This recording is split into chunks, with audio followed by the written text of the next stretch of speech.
The views and opinions expressed on any program are those of the persons appearing on the program and do not necessarily reflect the views and opinions of the New Media Factory. Some programs on this network might include strong images and language and may not be suitable for all audiences. Viewer discretion is advised. Just when I thought I was out, they pulled me back in. The biggest, most outrageous online show in Philippine history. 20 million fucking downloads. Interactive in 35 countries. Mo is back with a vengeance in Season 2. Bigger, better, badder. Let's start off with an international call. Yesterday we took a call from India. Tonight it's Canada. Nice. Let's go to Ireland. Where in Ireland are you? Well, I'm in Dublin. Some people say that I'm a bad guy. They may be right. Let's go to Afghanistan. Holy shit, are you fucking really in Afghanistan? Yeah, man, what's up? Florida. What's up? I just found your show today, and I think it's great. Live from Hollywood and at the Beyond the Box Studios in One Rockwell, Makati. It's Good Times with Mo, the podcast, Season 2.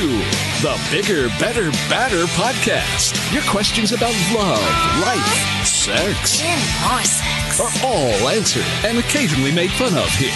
And now, the man who loves women and dudes, but not in the same way. The Philippine genius, DJ Mo Twister.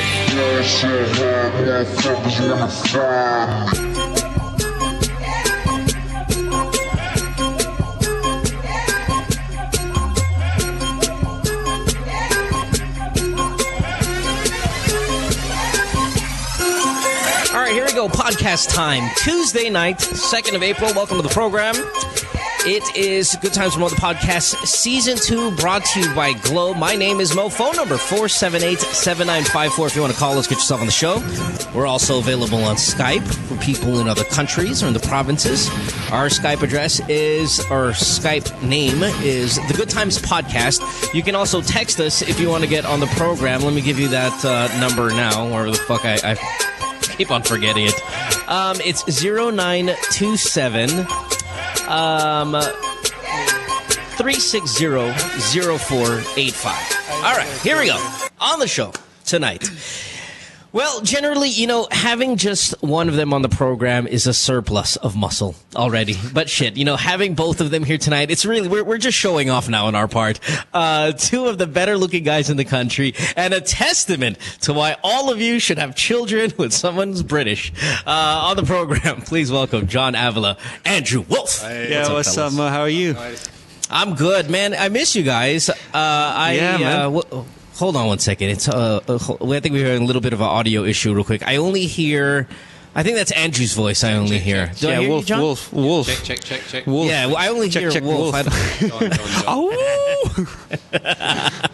Did you hear that, Man, Wolff? if I had a last name like Wolff, I would sell it up real bad. It's real good as well, man. That's I don't usually do that one, just for this show. Just for us. All right, cool. Wait, while we're working on John's audio here, maybe we'll take a couple calls here. Wait, hold on. Let me.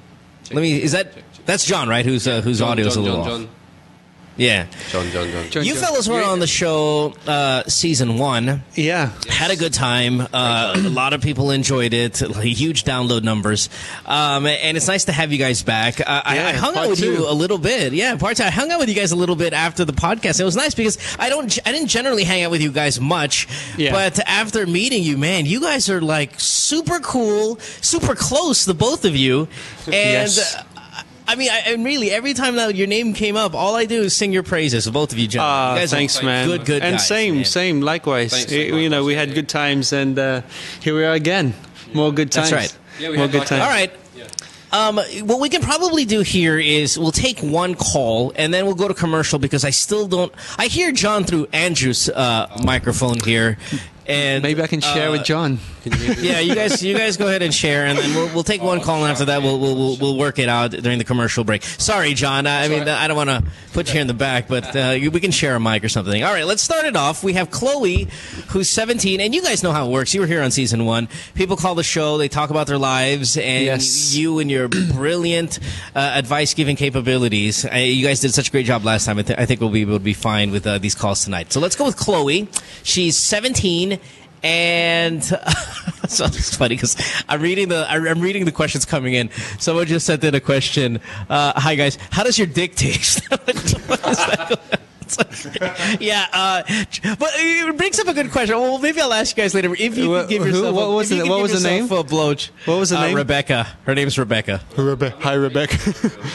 Yeah, it's funny because if we could suck our own dick, I'll tell you, we probably would. But we'll get into that later. Let's go to Chloe, who's 17 years old. Let's behave ourselves here. Chloe, you're 17. Welcome to the show. What's up? Hi. Hi, Chloe. You are from Marikina. You have here Jon Avila, Andrew Wolff. What's up? Hey guys. Hi. So I have this recent family problem that's been happening just a week ago. And my mom, I just learned that I have a sibling from another family.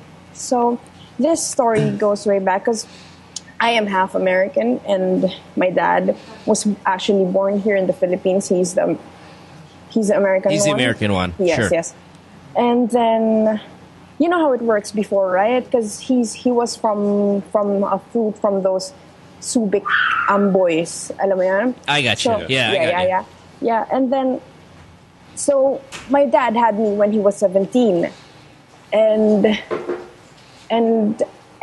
when they had me, apparently, nagkaroon siya ulit ng anak sa isang Filipina pa that is just the same age as me, I think, now, yung child. Nice. All right. And I'm not sure, kasi, like, they were married, yung girl na yun, and then, I'm not sure kung ako yung illegitimate child or siya. Okay. And it's been confusing actually, and it's depressing. Who's older? Where's your dad? Yes. Yeah, sorry. Where's your dad right now? He's within the picture of our family right now. He's in the U.S. He's been supporting us. He's not like, he did not leave us. So he was with us. He comes by here. And just to confirm, did he cheat on your mom and that's why she's super depressed? Or he just had a kid and didn't tell your mom? Yeah, who's older again? Sorry, I didn't get that part. I think they're the same age. Oh, really? Yeah, so it kind of happened. It's really hard to explain kasi sobrang tagal na eh. So, the picture is, I'm gonna show you a picture ha. Kasi, the picture is, yung dad ko, nung bata pa sila, well, you're half American. I'd like to see your picture. Yeah, and continue. Go. Sorry. Go ahead. So Sorry. when my mom and my dad, mag-girlfriend sila, and they had me. And then my dad went back to Subic and like had a girlfriend and nagkaanak siya doon while my mom is pregnant with me. Nice. And that girl was married to him para makapunta siya sa US. It's so weird, right? And nag-divorce sila eventually. And then my mom and dad is now married. And your mom didn't know about any of this only till recently? Oh, she knew about it. I just knew about it. Okay. All right. And yeah, all right. Well, you're 17, dears. Okay, because here's the thing, and Wolff and Jon, I mean, parents, when there's big time stuff that happens like this, parents will wait sometimes till their child or whoever they need to tell is going to be at an age where they can grasp it. And it's a great debate. Sometimes you go, do you tell the kid from day one they're adopted, or do you tell them when they're old enough to absorb what really went on? You know, and that's that great debate. And I'm always with, like, if you don't tell them right away and they find out when they're like 15, you don't want them finding out when they're 15. They're going to be fucking mad. You want them finding out when they're like 25, you know, but when they're 25, they're going to feel deceived, you know. So what kind of feeling do you want first? Do you want to let them know early on, or do you want to let them know when they're older as an adult? You definitely don't want them learning as a teenager, because there's so much shit going on in the teenage life, man. Yeah, that's true. Weird changes and stuff. So, you know, maybe they were going to keep it from you, Chloe, till you're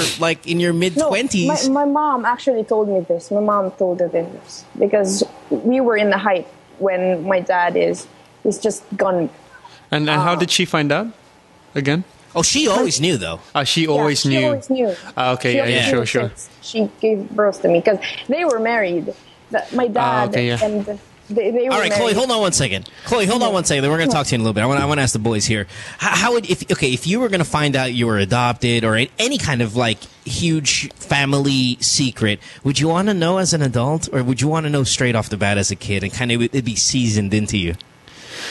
That's a difficult one because, like you said, it affects a child, while they're young. But if you're in your 20s or 30s already, I think you could probably you wouldn't be affected because, of course, you wouldn't know.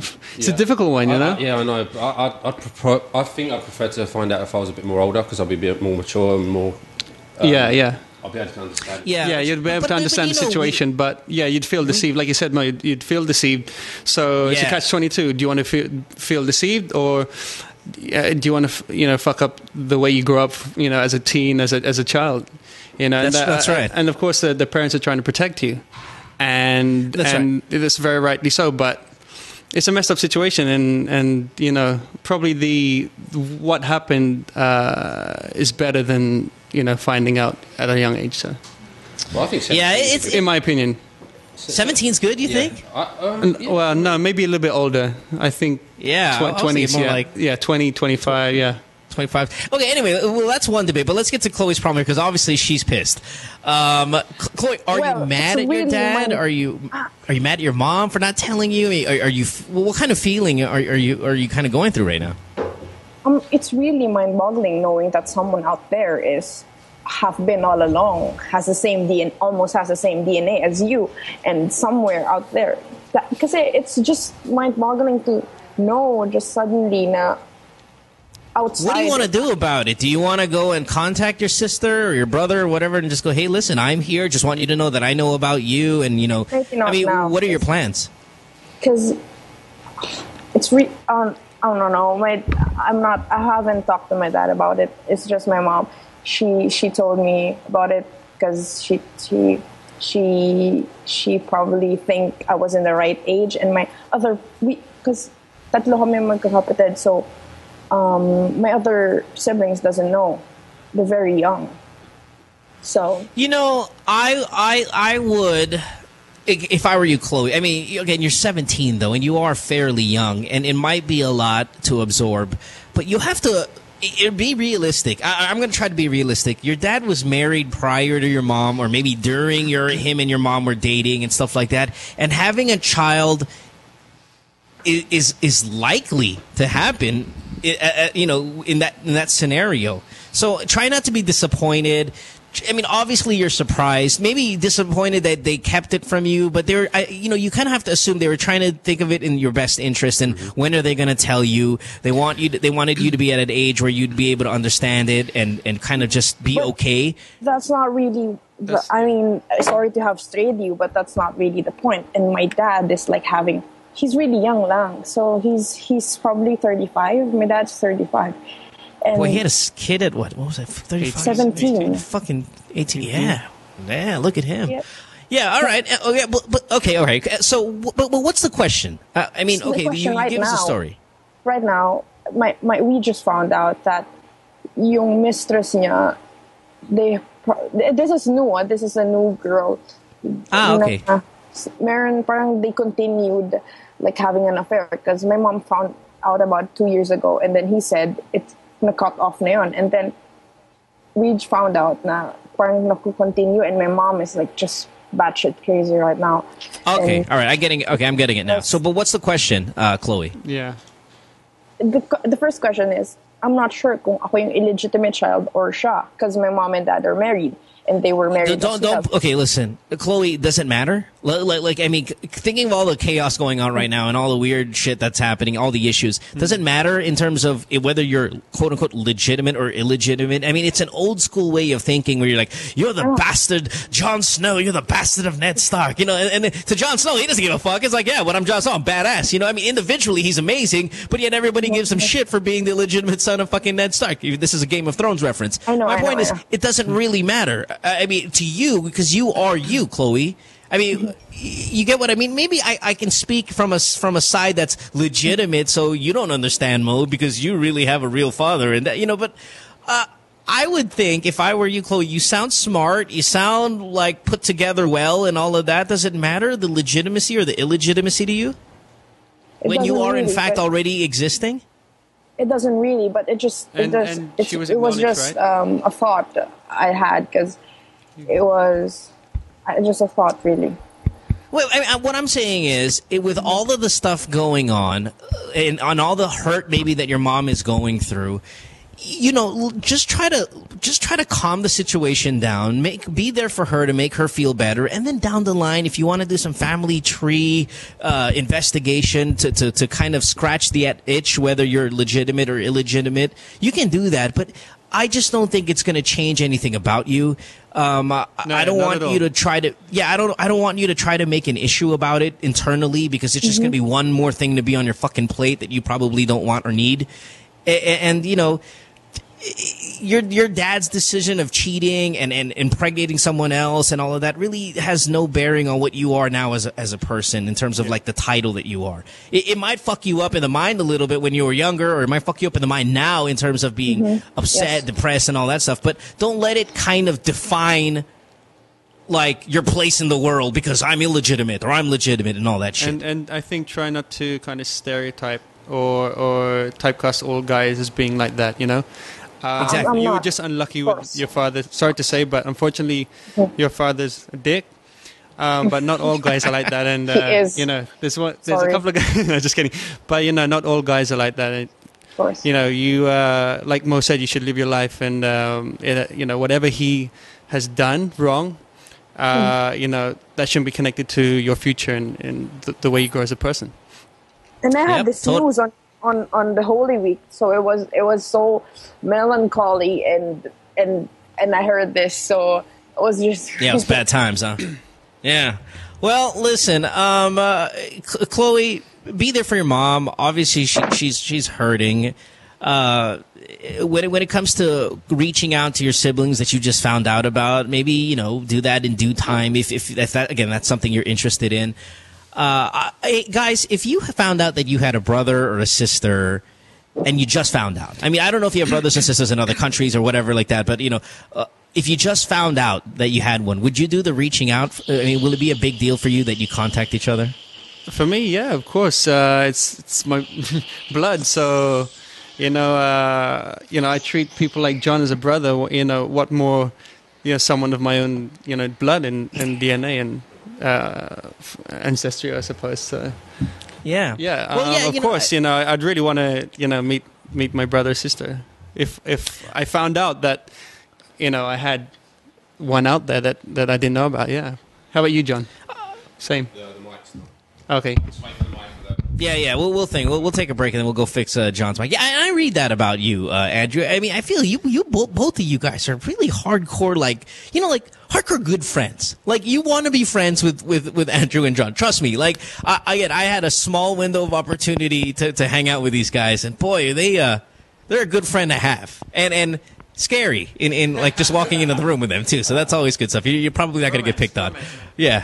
All right, Chloe. Thanks for the call. I'm sorry to hear about your unfortunate situation, but be there for your mom, and then scratch that itch when it arises about, you know, finding your sibling and stuff like that, and working out the dad stuff. All right. Okay. But when it comes to your question about legitimacy and illegitimate, whether you are or not, don't put too much shit into it, man. I like you. You seem cool, and at 17, you seem really, again, put together and intelligent. Yes. Legitimate or not, you're far better. You're a far better, I guess, person than a lot of people who are quote unquote legitimate that I've met, you know, on this show or in this world. So you're fine. You're fine. Thank you. Thank you, really. Thanks, love. Have a good one. Bye-bye. Good luck. All right. All right, let's take that break because we got to work out these audio issues that we've been having more and more recently. I apologize, listeners, as well as to our guests. When we come back, I am positive John will be there, clear hello. as anything. Oh, well, there he is right now. Oh, sorry. Is that just you, checking John? the mic, yeah. check. Yeah, you sound fine. Wolff. Yeah, when we take a break, when we come back, we got New York, we have Australia, we have the provinces, and all over Manila. Back after this. Stay tuned. We'll return after this commercial break.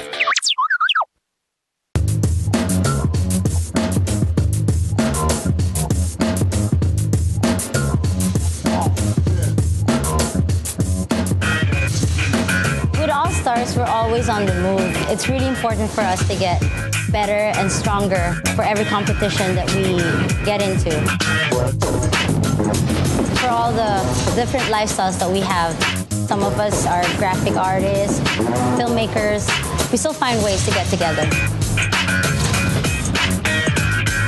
We put a lot of effort in practicing and rehearsing. Minsan may mga biglaang shows or auditions, so it's really important for us to get connected. I use my Globe group messaging to get a hold of everybody else. Malayo na rin ang narating namin, marami na rin kaming napuntahan. So it's really important to get connected.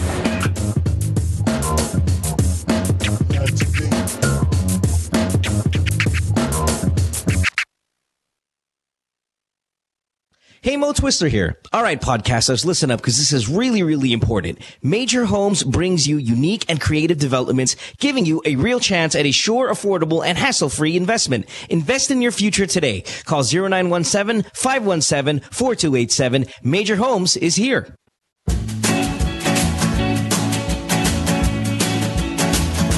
Sabrina's Kitchen is going to be back in your kitchen. Sabrina, we're hungry. Okay, it's coming. Every Saturday, 6:30 p.m. Lifestyle Network. Where else?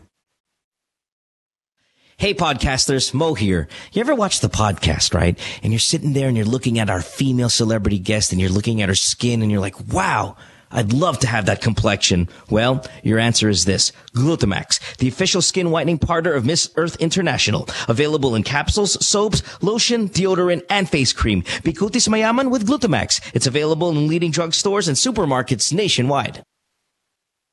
What you've been missing on The Factory. Were you the one who posted, James, regarding the guidelines when it comes to checkpoints? Yes, I was. That's fantastic. Yes, I just made it up, but you know, I thought it was. I mean, this time of year, right? Elections. You know, you never let the truth get in the way of a good story. Okay, children, do not follow this at home. I'm just kidding.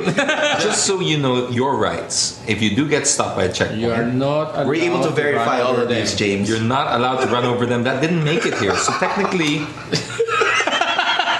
Now, number 2, upon approach, slow down. I guess that counts as not running them over. Dim headlights and turn on cabin lights. Okay. Cabin lights. Mm-hmm. Lock all doors of vehicles during inspection. Since lock. Lock. They might get pissed off because you're locking. But that's the thing. Okay. This is where they get you, and this is actually. I know we're making fun of it a little bit, but this is a serious issue. We've seen some people genuinely harassed. Drugs are planted, and other things, you know. A Justin Bieber CD is planted, which is even worse. Oh, yes, no. I've heard of that, you know. And there's no defense for that. There's really no defense. Yeah, it's like, but Your Honor, we found this. Throw the book at him. The CD as well. Then after that you have to submit your cell phone and everything. And next thing you know, you have a Justin Bieber ringtone. Catch James Deacon and the boys on Counterflow Wednesdays 7:30 to 8:30 only here on The Factory. Podcasters, listen up. Big announcement. The Chevrolet Sonic is a dependable 5-seater subcompact vehicle, and it delivers sufficient power, fuel efficiency, refined ride and handling, and a remarkable entertainment system. The Sonic is the perfect Chevrolet vehicle for those who are looking to make their daily city commute or weekend getaway drives more fun and exciting. It comes in 2 great body styles, the 5-door hatchback and a 4-door sedan. Equipped with a new 1.4-liter Ecotec engine with double continuous variable cam phase, that's CVC, the Chevy Sonic provides efficient power and quality driving performance. Now, to further highlight the youthful, sporty, and fun characteristics of the Sonic, Chevrolet has equipped the compact sedan with high-tech convenient features such as Bluetooth connectivity and audio streaming capabilities that are commonly found only on high-trim compact sedans. The Chevrolet Sonic is available at all Chevrolet dealers. It comes with a Chevrolet 5-year warranty, 3-year free roadside assistance, and the services of a 24/7 Chevy hotline.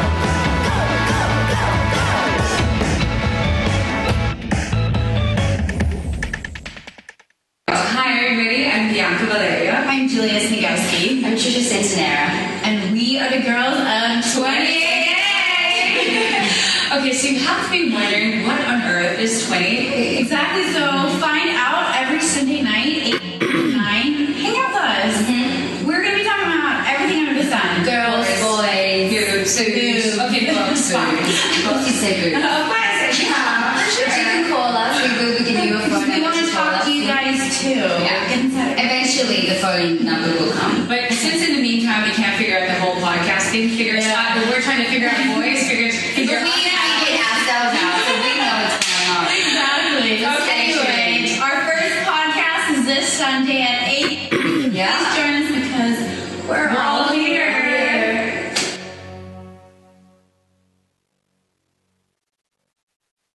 My girlfriend says she hates me.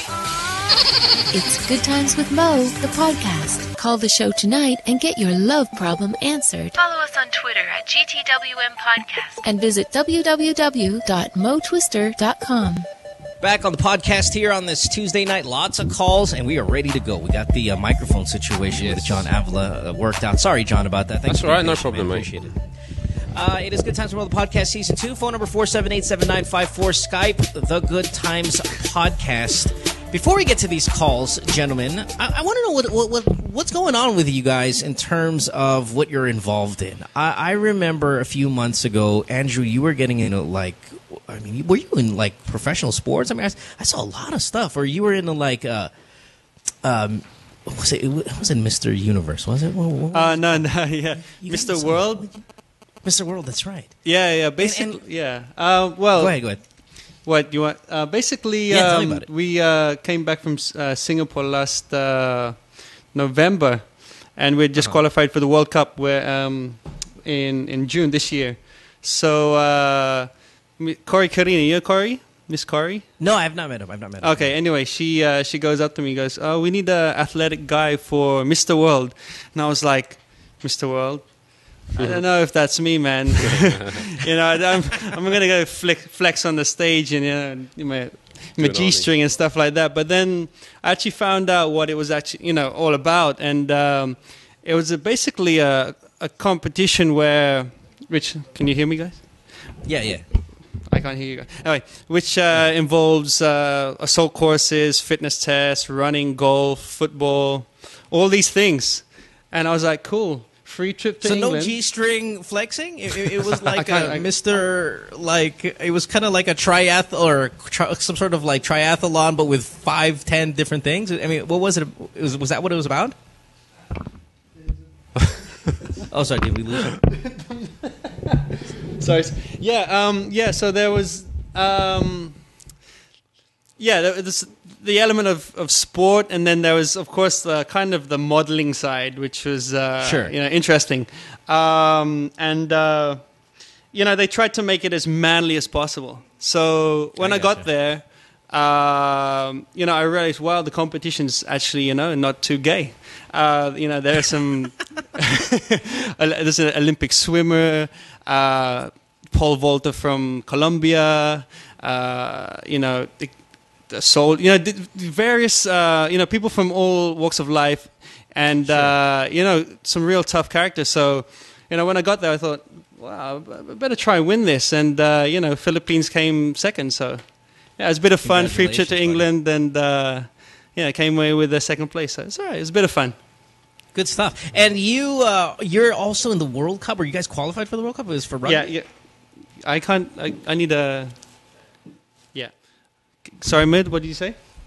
Yeah, you guys. The Philippines qualified for the World Cup. Yeah. So rugby sevens, we qualified in Singapore. So from Asia, Japan, Hong Kong, and the Philippines are going to the World Cup in Moscow, June 28 to 30. So top 24 teams, and that will be the last ever World Cup, and then it'll give way to the Olympic Games in 2016 Rio. So.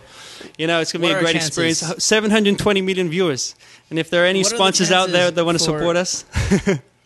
Sorry? What are the chances for us this year in the World Cup? I mean... the competition is really heavy, man. But, it's an experience for us. First time that a Philippine team will go to a World Cup in something like 50 years. So, it's great. And when this is World Cup, we're talking the powerhouse nations eventually. Like, New Zealand, New Zealand, South Africa, those guys. Yeah, in our group, I think we've got Kenya, we've got Samoa, and we've got, who's this? Kenya, Samoa, Zimbabwe. So some of the African ones. Yeah, we've got some tough characters. Hey, I'll support you guys. Shit, I didn't know this. Hey, thanks for bringing it up. Holy God, this is June? Yeah, this is in June, and we'll be waving that flag for the Philippines. And then at the end of the year, we've got the Southeast Asian Games, so we should come home with a gold medal there. So, and you're favored to win that? Yeah. Or we are country. No, but I mean, our rankings are far higher than any other Southeast Asian team. So, yeah. we just want to put the Philippines on the map in a team sport, and not just basketball. Sorry to all the basketball. Sorry, I didn't know that you guys were such a legitimate. Threat power. Regionally, I'm impressed, and to go up there and with the big boys in Moscow, that's fucking impressive. I'm sorry that I didn't give it. I should give it more attention. I really didn't know it was. You guys were. I don't mean to put anything down. Yeah. It's just I didn't expect that our frame. And obviously you're a mountain of a man, but I didn't know that in a sport with guys that are being so bulky and big and strong that we would compete as well. And that's good news, man. Yeah, actually, good for us. With something like rugby sevens, it's more about agility and speed, not necessarily the size, the height or the size of the players. So, right. Filipinos are quick, they're agile. And bagay sila dito sa sport nito, so let's do this. Yeah. All right, let's do it. Yeah, sweet. It's now, John, what's going on with you? I know you tweeted something about Amazing Pinoy. What's that? Tell me more about that. Sorry, what was that? Yeah, you tweeted something about was it Amazing Pinoy? I think. Amazing Pinoy. Actually, it's just a fun run that Andrew and his friend organised. It's myself, Chris, John. Basically, we've got a run coming up on April 27th.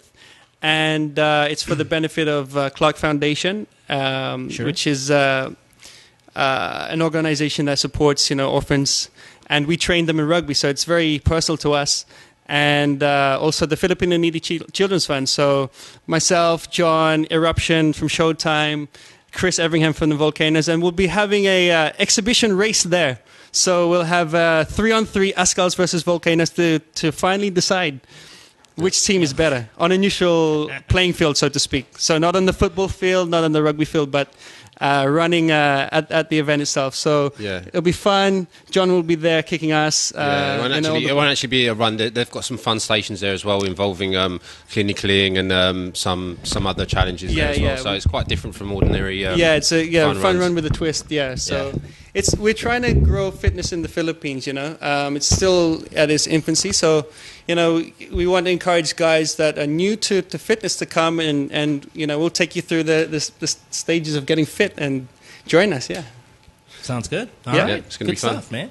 All right, there you go. Jon Avila, Andrew Wolff on the program tonight. Let's take some of these calls. We are packed with calls. We have Australia, we have New York, we have Singapore. We've got fucking everybody calling tonight. So let's go to Australia first. And who are we talking to? Ryan, I believe. Ryan, you're in Australia. What's going on? Yeah. Ryan, hello? Hi, Mo. Hi, John. Hi, Andrew. Hi. What's up? Yeah. Go ahead. Oh, did we lose her? Shit, I think we lost her. All right. Well, I think she got disconnected. Let's go to the next one then. Let's try Karen here, who's 19. Karen, you're on line 2. What's going on, Karen? Welcome to the program. You're calling from Quezon City. How can we help you? Hi, Karen. Karen in line 2. Hello? Karen? Are we losing everybody here? Hello? Jeez. Okay, let's try Robert on line 4. You are from Cainta. Hi, Robert. How are you? Let's see if you're on the show. Hi. I think it's going to be... Oh, there we go. All right. Hi, Robert. What's up? Sorry, I can't hear you. Your question. Welcome to the show. What's up? Hello. I was wondering if I had actually had anal sex before. You had anal sex before? Yes. It was 4 years ago.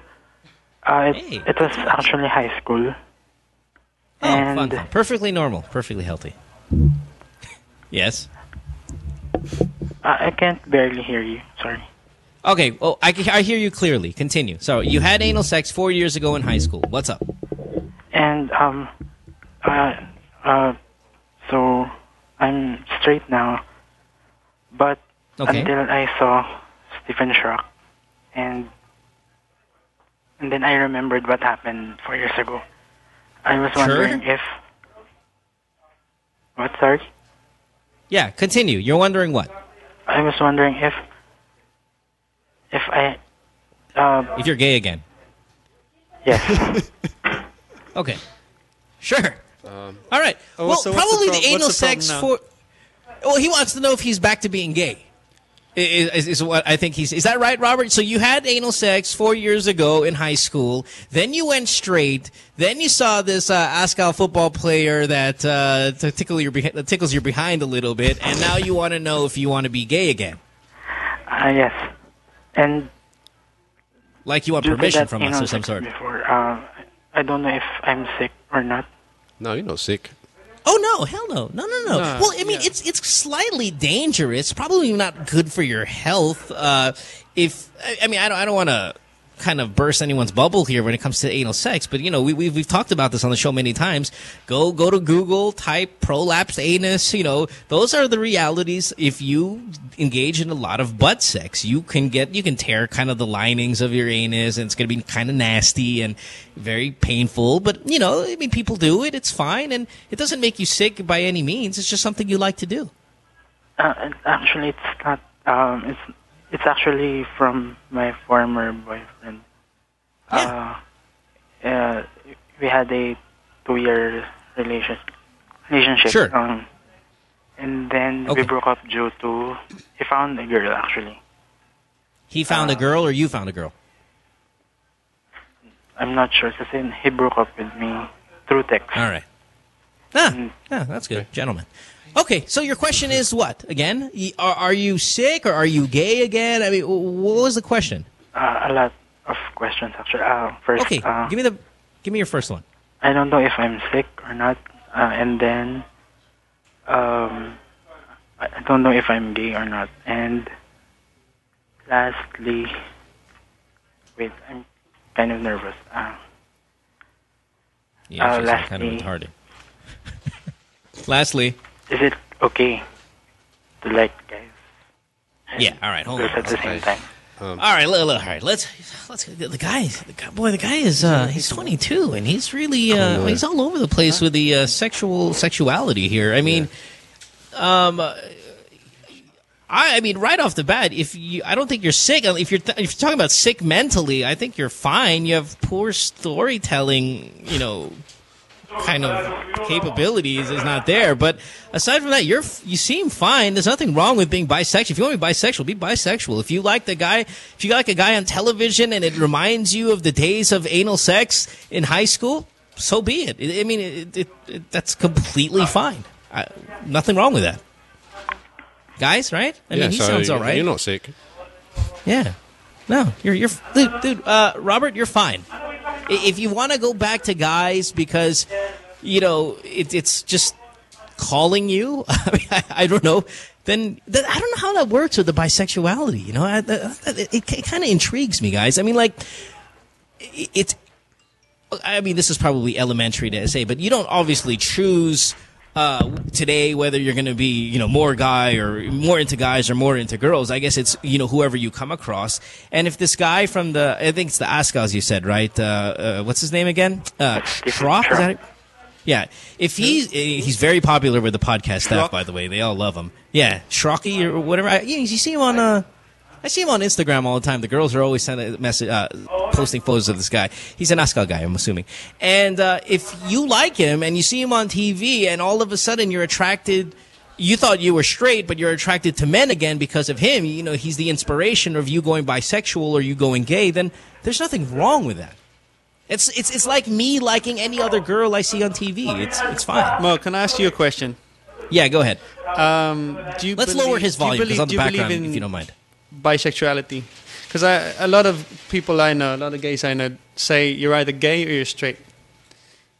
There's you know, I used to in between is experimental and finding out who you are, or you know, finding what sexuality you are. But essentially, you're either straight or you're gay. That's what I've heard from others. Would you agree with that? I would say prior to this podcast, I would say it's either you're straight or you're gay. Like, I never understood the bisexuality part because it's like, I mean, it's only when we started guesting celebrities who are full bisexuals. Like, we had Kat Alano here last night. She's like, I am bisexual. I like girls. I like dudes. She probably has a slight leaning towards dudes, but, it's always open for chicks.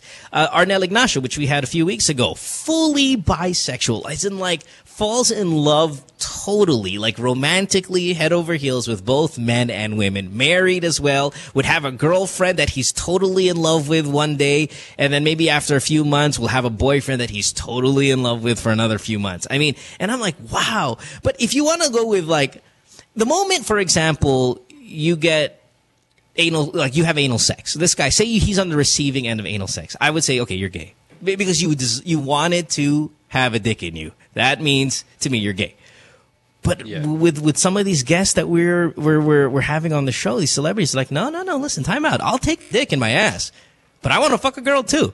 And I'm like, you just want to fuck though, right? I mean, you're just sexually charged. No. I'm in love with them. I'm in love with my girlfriend, and I want to fuck her brains out when I have a girlfriend.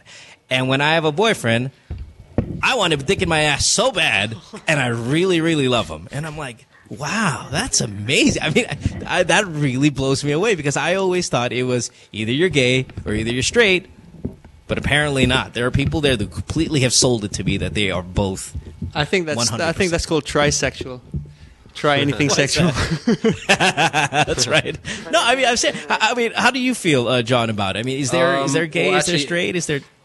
I met Arnel, and I wasn't too sure myself. I was like, he's gay. He's gay, right? And everyone's like, no, he's married. He's got. Has he got kids? Yeah, he's got kids. Yeah, man. and I was just like, that's like one of the first people I've met who actually, who's actually done that, and I was kind of astounded that. That situation about that situation, but I can see. Yeah, I know a few bisexuals as well, but I don't really believe that you're either straight or gay. I believe there is a middle. So. Okay. Well, I don't know. I'm just asking you guys your opinions. I never really thought about that. Yeah, no, yeah. Because but this is an opinion of a lot of gay friends I have, that there's no in between. There's you're always going to tend to. Guys, there's no down the middle thing. What would you say? Because guys are usually so sure. Like females, you know what I mean? You could, if you're a girl and you meet someone spectacular, it could be male or female. Once you make that connection, you're hooked. Like girls, you see girls all the time. They're they've got boyfriend, husband. All of a sudden they meet this one girl that really rocks their world, and then all of a sudden they're quote unquote lesbians. Guys are not like that. Guys are generally again, I've said this many times, John, Andrew, I think you guys are awesome dudes. I think you're both extremely good looking. I think you're both really, really friendly, and I love knowing you guys. I would never blow either of you, regardless of how awesome I think you are. Every time we've gone out, I've never thought that about you. Yeah, I never thought of blowing. However, but I thought about when I look at you, drink, bro. well, when I look at you guys, and like every single time someone says, "Oh yeah, Andrew Wolff this or Jon Avila," I always go, "Boy, those are good-looking motherfuckers, man." They're like Jon Avila, the eyes, man. Have you seen his eyes so deep and the accent? The reason I describe you like I want to bone you, but I would never even graze my elbow next to you and go, ugh. I mean, that's it. We don't have. So I think guys are generally so sure that when you say bisexuality, they have a hard time accepting the existence of it or that it being true, because generally we know what we want, and nothing will take me away from that. Correct. That's right. That's right. Yeah, not Avila's eyes and accent, not Andrew Wolff's biceps. Nothing will take me away from me. Yeah, of course. Wanting to bang some girl. So I think that's what it is. Actually, all right. As guys, I personally, I know how to appreciate a guy like yourself. Appreciate other guys, because how would you gauge yourself if you don't know how to appreciate others? So. Yeah. That's right. It's whether you'll just say it out loud is what it is, and it's always risky when you say it out loud because people get all kind of But I'll tell you right now, fuck these two boys on the show, goddamn good looking dudes, man. Well, I know a lot of girls that are like, oh, she's my girl crush and stuff like that. But if you hear a guy say it. Yeah, it's different, isn't it? They're like, what the fuck? Yeah. You don't put crush. You just go. You see how high. I hide it by insulting you guys. Yeah, you know that John and Andrew, those are some good-looking motherfuckers. you have to throw in.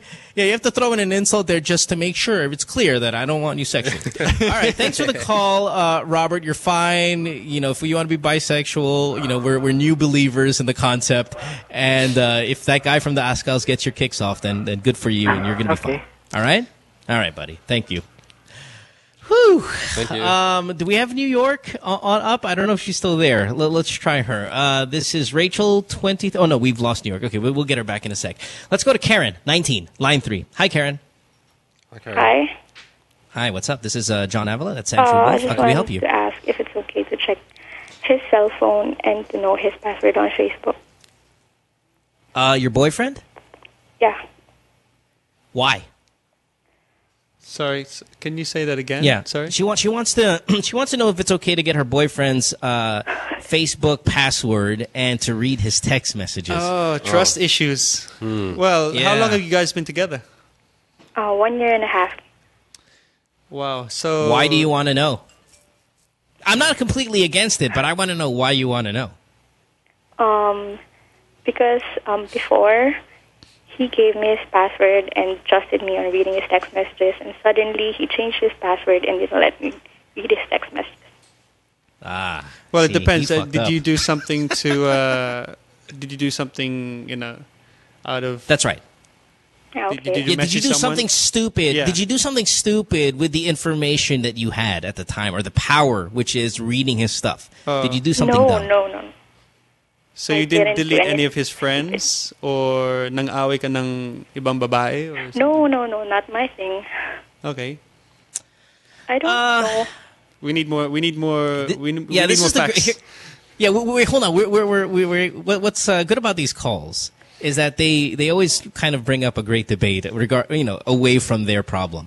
I want to ask you guys: do you read the text message of the girl? Andrew, you've got a girlfriend, right? Yes. I see you on Twitter. You're very much in love with her.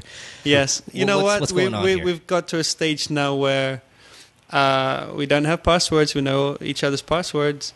If someone texts me and I'm driving, I'll just say, "Can you answer that, please?" We're at that stage where.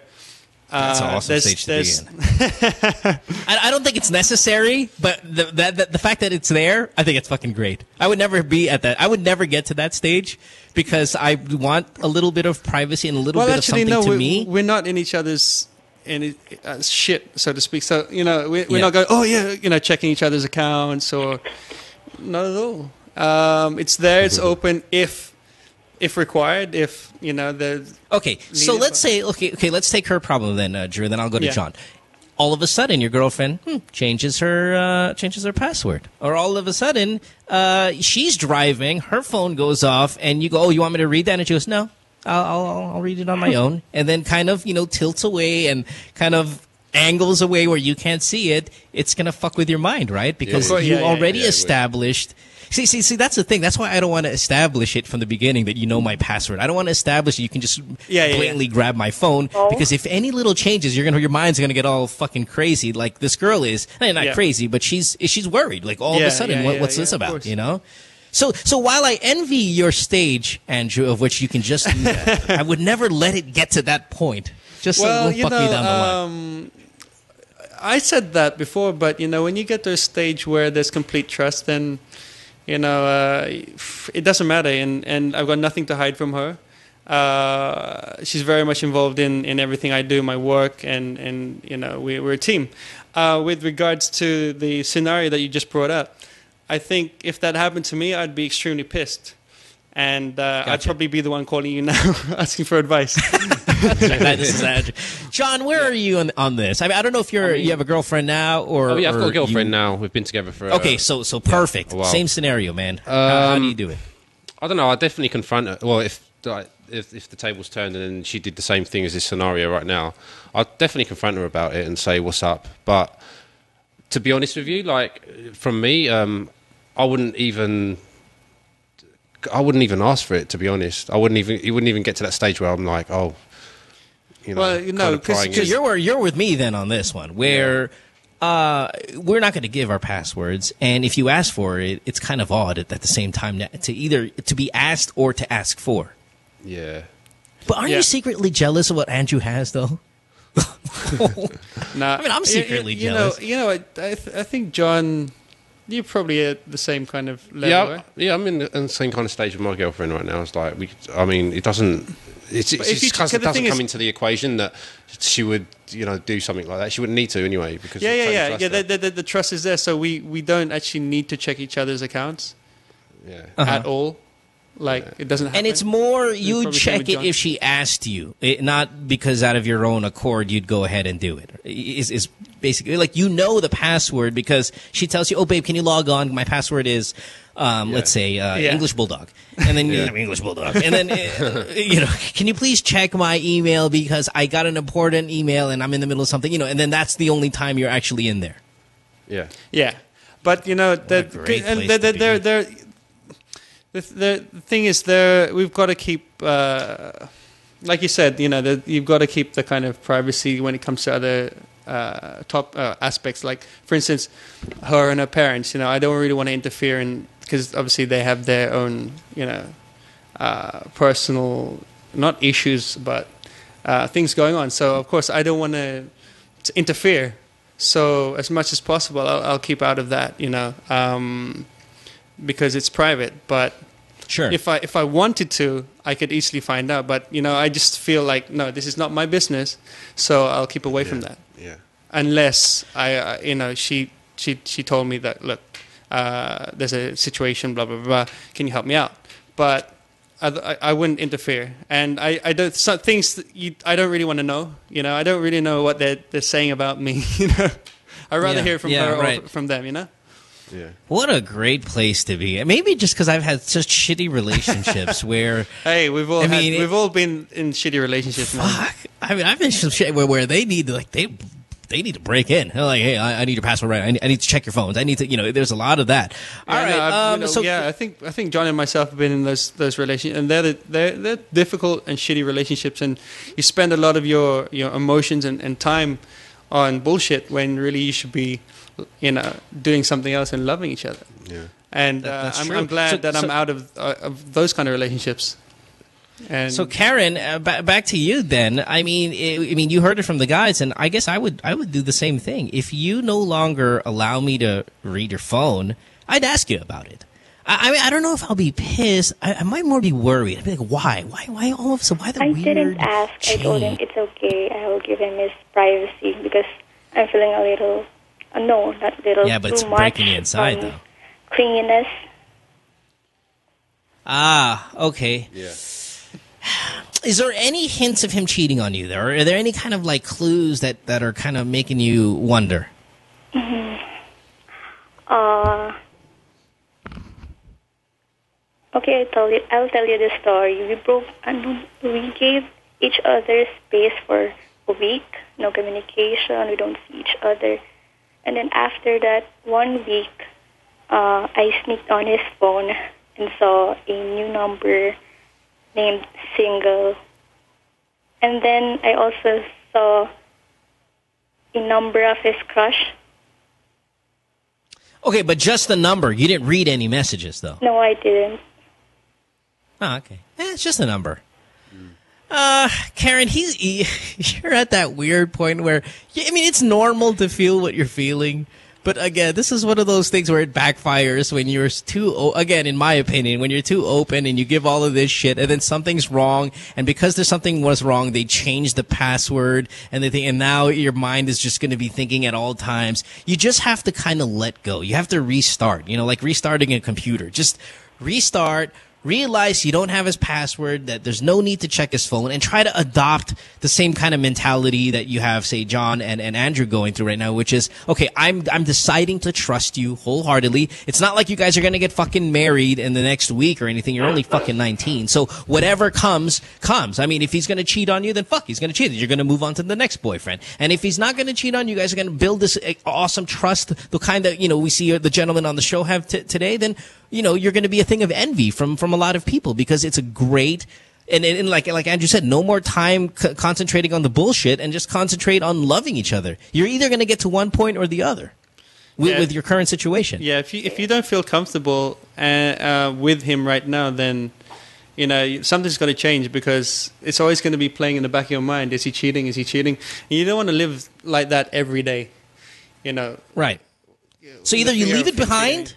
Okay. Yeah, you leave it behind, or you leave him behind, and you move on to the next one. Yes, you're still young, and there's plenty more fish in the ocean. Right. Yeah, you're too young for this kind of drama. And remember, remember what the boys said, and myself. We've all been in this kind of relationships, the one that you're in, and it's taxing on the body, man. It's taxing on the mind. Physically, if you can find someone that John has right now, or you find someone like Andrew has right now, and then all of this shit has disappeared, it's erased from the relationship. Oh my God, it's so much easier. It's heaven. It's nearly heaven. Yeah, I sound a bit corny right now, but no, seriously. No, it's funny because I was just gonna say when you say it's heaven, I was like, look at these Brits, man. The choice of words are awesome. You know, I would never call something a heaven. No, you know, maybe a chocolate cake. To be corny, but bro, when you've been through hell and back, you know, you really don't want to.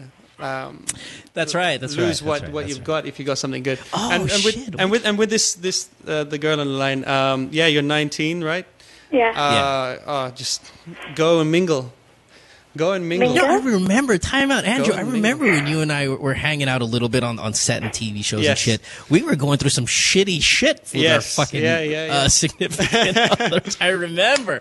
Oh my God, you sound so different from back then. Yeah, no, it's positive, man. Got to stay positive, and you know, we're still here, we're still fighting, bro. So let's try and help others.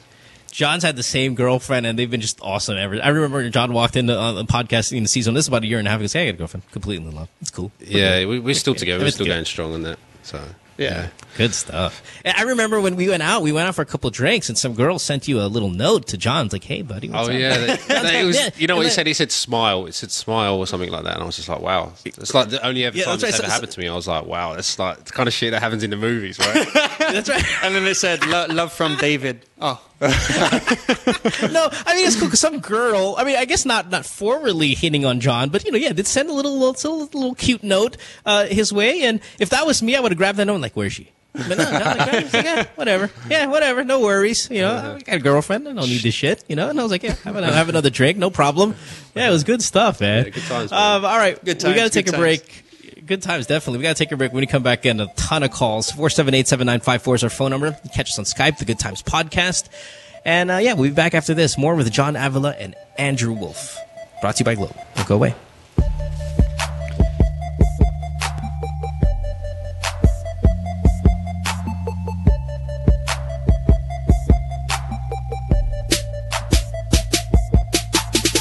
Stay tuned.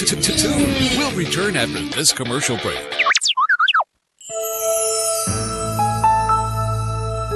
It was a very memorable experience namin dalawa kasi plano namin simple wedding lang pero yung kinalabasan niya extraordinary one. Kinagabihan pala ng wedding namin, August 7. Grabe na talaga yung ulan nun. Yung mga attend ng kasal namin kasi nanghihingi sila ng confirmation kung tutuloy ba namin yung kasal kasi sobrang taas na din ng tubig. Pati yung photographer po kasi tinatanong kung tuloy ba namin yung kasal kasi medyo may tubig pa. Ang dami na namin nare-receive na calls, pati kami dalawa nagtatawagan. Pero ang nire-reply namin sa kanila, tuloy talaga ang kasal kahit na ano mangyari. Buti na nga lang kamo, nakapag-register na kami agad yung kinagabihan pa lang ng... Naka-unli na kami parehas. Naka-all-knit na kami, combo ng blue. Kaya hindi masyadong hassle. Pagtitext namin, pagtatawagan sa ibang naming mga kasali sa kasal. Pagpasok ko ng simbahan, parang... Hindi ko alam na nag-march pala lahat ng entourage ko sa tubig. Bago po kami labas ng simbahan, sinalubong po kami ng mga taong nakakita sa amin. Talagang na-amaze sila, nagulat sila. Kaya yun, nag-request sila ng ng kiss. Pero talagang tama yung sinabi ni Father na for better or for worse, through thick or thin. Through texts and calls. Tama, natuloy din yung kasal namin. We're glad to be Globe.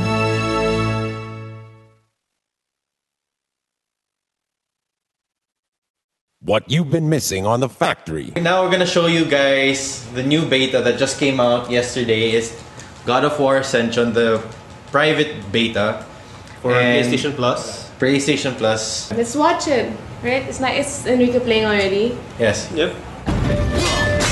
There you go. And Perfect timing. Well, before that, I was kicking ass. So go with the theme of the show. How not to play. It's Robot Rice and Friends with Alfonso Martinez, Mickey Han, and Nigel Zalameo. Fridays, 6 to 7 p.m. Only here on The Factory. Then the maid got jaundice. Jaundice is different from jaundice. Jaundice is buntis, like that. But she does not... Tears up! Tears up! Anyway, jaundice does not know... This is professional show. I will put the merienda here. So, jaundice. And I'm now happy to present to you Carl Lutario. Halika dito, te. Tabi tayo. Gusto mo ng snacks? Ano ba to? Ganyan ba yan? Tapos? Ang puti, mama. Ay, tapos. Dito ba? Pwede ba dyan? Pwede. Concealer. Yan, para sa show mo, ha? Oh. Aray ko. Amayaya ba? Pwede ba itong ano? Zora, pang ano ba to? Oil absorbing? Pwede pa itong nose line? Tita Kay, may caution. Caution! Caution! Basta ng glamour, te! When used for the first 2 weeks, more pimples will appear. Burahin na sila. Oh my God! Te! Sorry, ma'am. Basta ng glamour! Ito talaga? Hindi, bago yan. Don't worry. Buti ako sa mata lang. Hindi naman nagkakaroon. But dapat pala caution mo na yung pinasa natin. Join your host Carrots Nazareno on Live Love Lols every Thursday, 7:30 to 8:30, only here on The Factory. Hey podcasters, Mo here. You ever watch the podcast, right? And you're sitting there and you're looking at our female celebrity guest and you're looking at her skin and you're like, wow, I'd love to have that complexion. Well, your answer is this. Glutamax, the official skin whitening partner of Miss Earth International. Available in capsules, soaps, lotion, deodorant, and face cream. Bikutis Mayaman with Glutamax. It's available in leading drugstores and supermarkets nationwide. Hey, Mo Twister here. All right, podcasters, listen up because this is really, really important. Major Homes brings you unique and creative developments, giving you a real chance at a sure, affordable, and hassle-free investment. Invest in your future today. Call 0917-517-4287. Major Homes is here.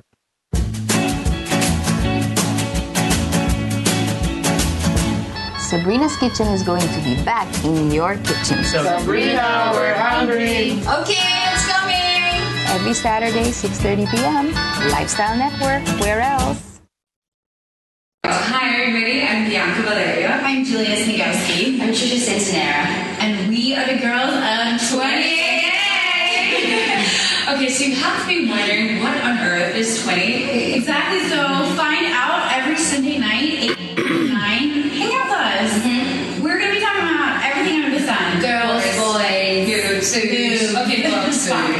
You say good. Of course, yeah. You can call us. We can give you a phone We number want to talk to you guys too. Yeah. Eventually, the phone number will come. But since in the meantime we can't figure out the whole podcast thing, we're trying to figure out voice, figure out. We figured ourselves out, so we know what's going on.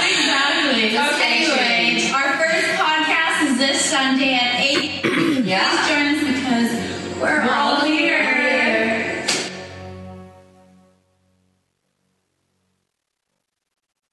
My girlfriend says she hates me.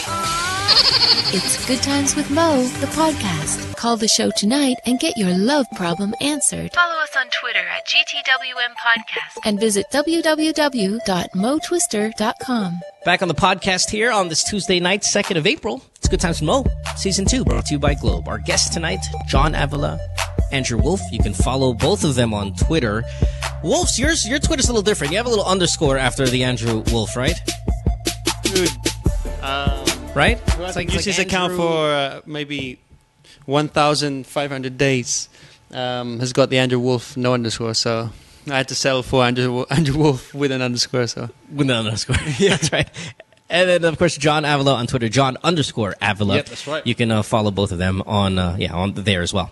All right, quick announcement before we take some more of these calls. By the way, guys, I want to apologize, at least on air, for some of the audio problems we've had today. It's been kind of an unlucky day for us. So thanks for being patient with it. I appreciate it.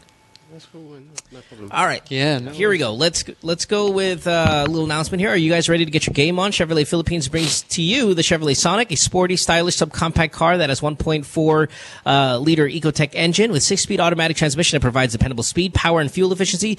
The Chevrolet Sonic is also equipped with high-tech features such as a steering wheel mounted audio controls with USB auxiliary and Bluetooth full audio streaming connectivity. The Sonic is available in hatchback and sedan variants. Dare to take life's challenges head on and complement your A game with the all-new Chevrolet Sonic. Visit your nearest Chevrolet dealership or log on to ChevroletSonic.com.ph. Check out the all-new 2013 Chevrolet Sonic. Game on. All right, so here we go. Phone number 478-7954. You can also check us on Skype at The Good Times Podcast. Let's go to Australia and try to find out if our connection's working well here again. We have Ryan, who is in Australia. What's going on, Ryan? Hello? Hi. Hello, Mom. Hi, Ryan. Can you hear me? Where? Yeah, I hear you fine. Where in Australia are you? Perth. I'm Perth. Perth. All right, Western Australia. All right. Yeah. What's going on, baby? How can we help you? Yeah, because I need a revenge plan from you, because I know you're good on doing this revenge plan. So, Thank you. With pride. Okay, yes. What happened? Yeah, so here's the thing. Meron kasing guy na Filipino din. And he was, he used to court me and then I rejected him. So after I rejected him, because he was asking for, he was asking me out, dinner, movie. I was always saying no. So, and I tried telling him, parang ang dami ng beses na direkta, sige, ayoko sa'yo, ganon. Tapos biglang, apparently, he was telling his friends na, ako yung may gusto, ganito, ganyan. Tapos parang, apparently, parang naging kami pa sa kwento niya. Kasi his friends were asking me, oh, kamusta na kayo ni break na? Parang ako, the hell, tangina naman ito, hello. Parang, so he was spreading, he's spreading information about like the both of you guys got together, that you're the one who's head over heels over him and all of that shit. And you want to get back at him. Yeah, exactly. All right. Now, how open are you about like, I mean, you're in Australia. Are you kind of liberal? Like, I mean, are you open about your sex life? Are you open about all of these things? No, not really. I'm a very private person. The reason why I ask is, okay, when someone goes, because this is what I would do it this way if you're asking me, okay? Because I like insulting people. So if I walk around and the guy is like, oh, break na kayo, I go, oh, kasi mali titi niya eh. Tangina, hirap eh. It's just, I mean, I couldn't, he was horrible in bed or he had bad breath and like, you know, putya pag hinahalik, parang, you know, I feel like I'm kissing, you know, dead rat. You know, that's what I would do. Like, I would jump on with the fake story and the entire time just like, you know, he gave me an STD. You know, I would absolutely just fuck up his, you know, instead of saying, no, it's not true. No, it's not true.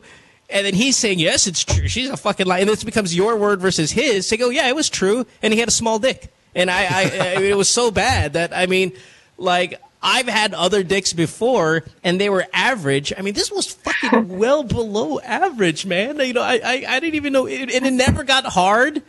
And you know, it had weird kind of like mushroom-like growth on it. I mean, it was stuff. I'm sorry?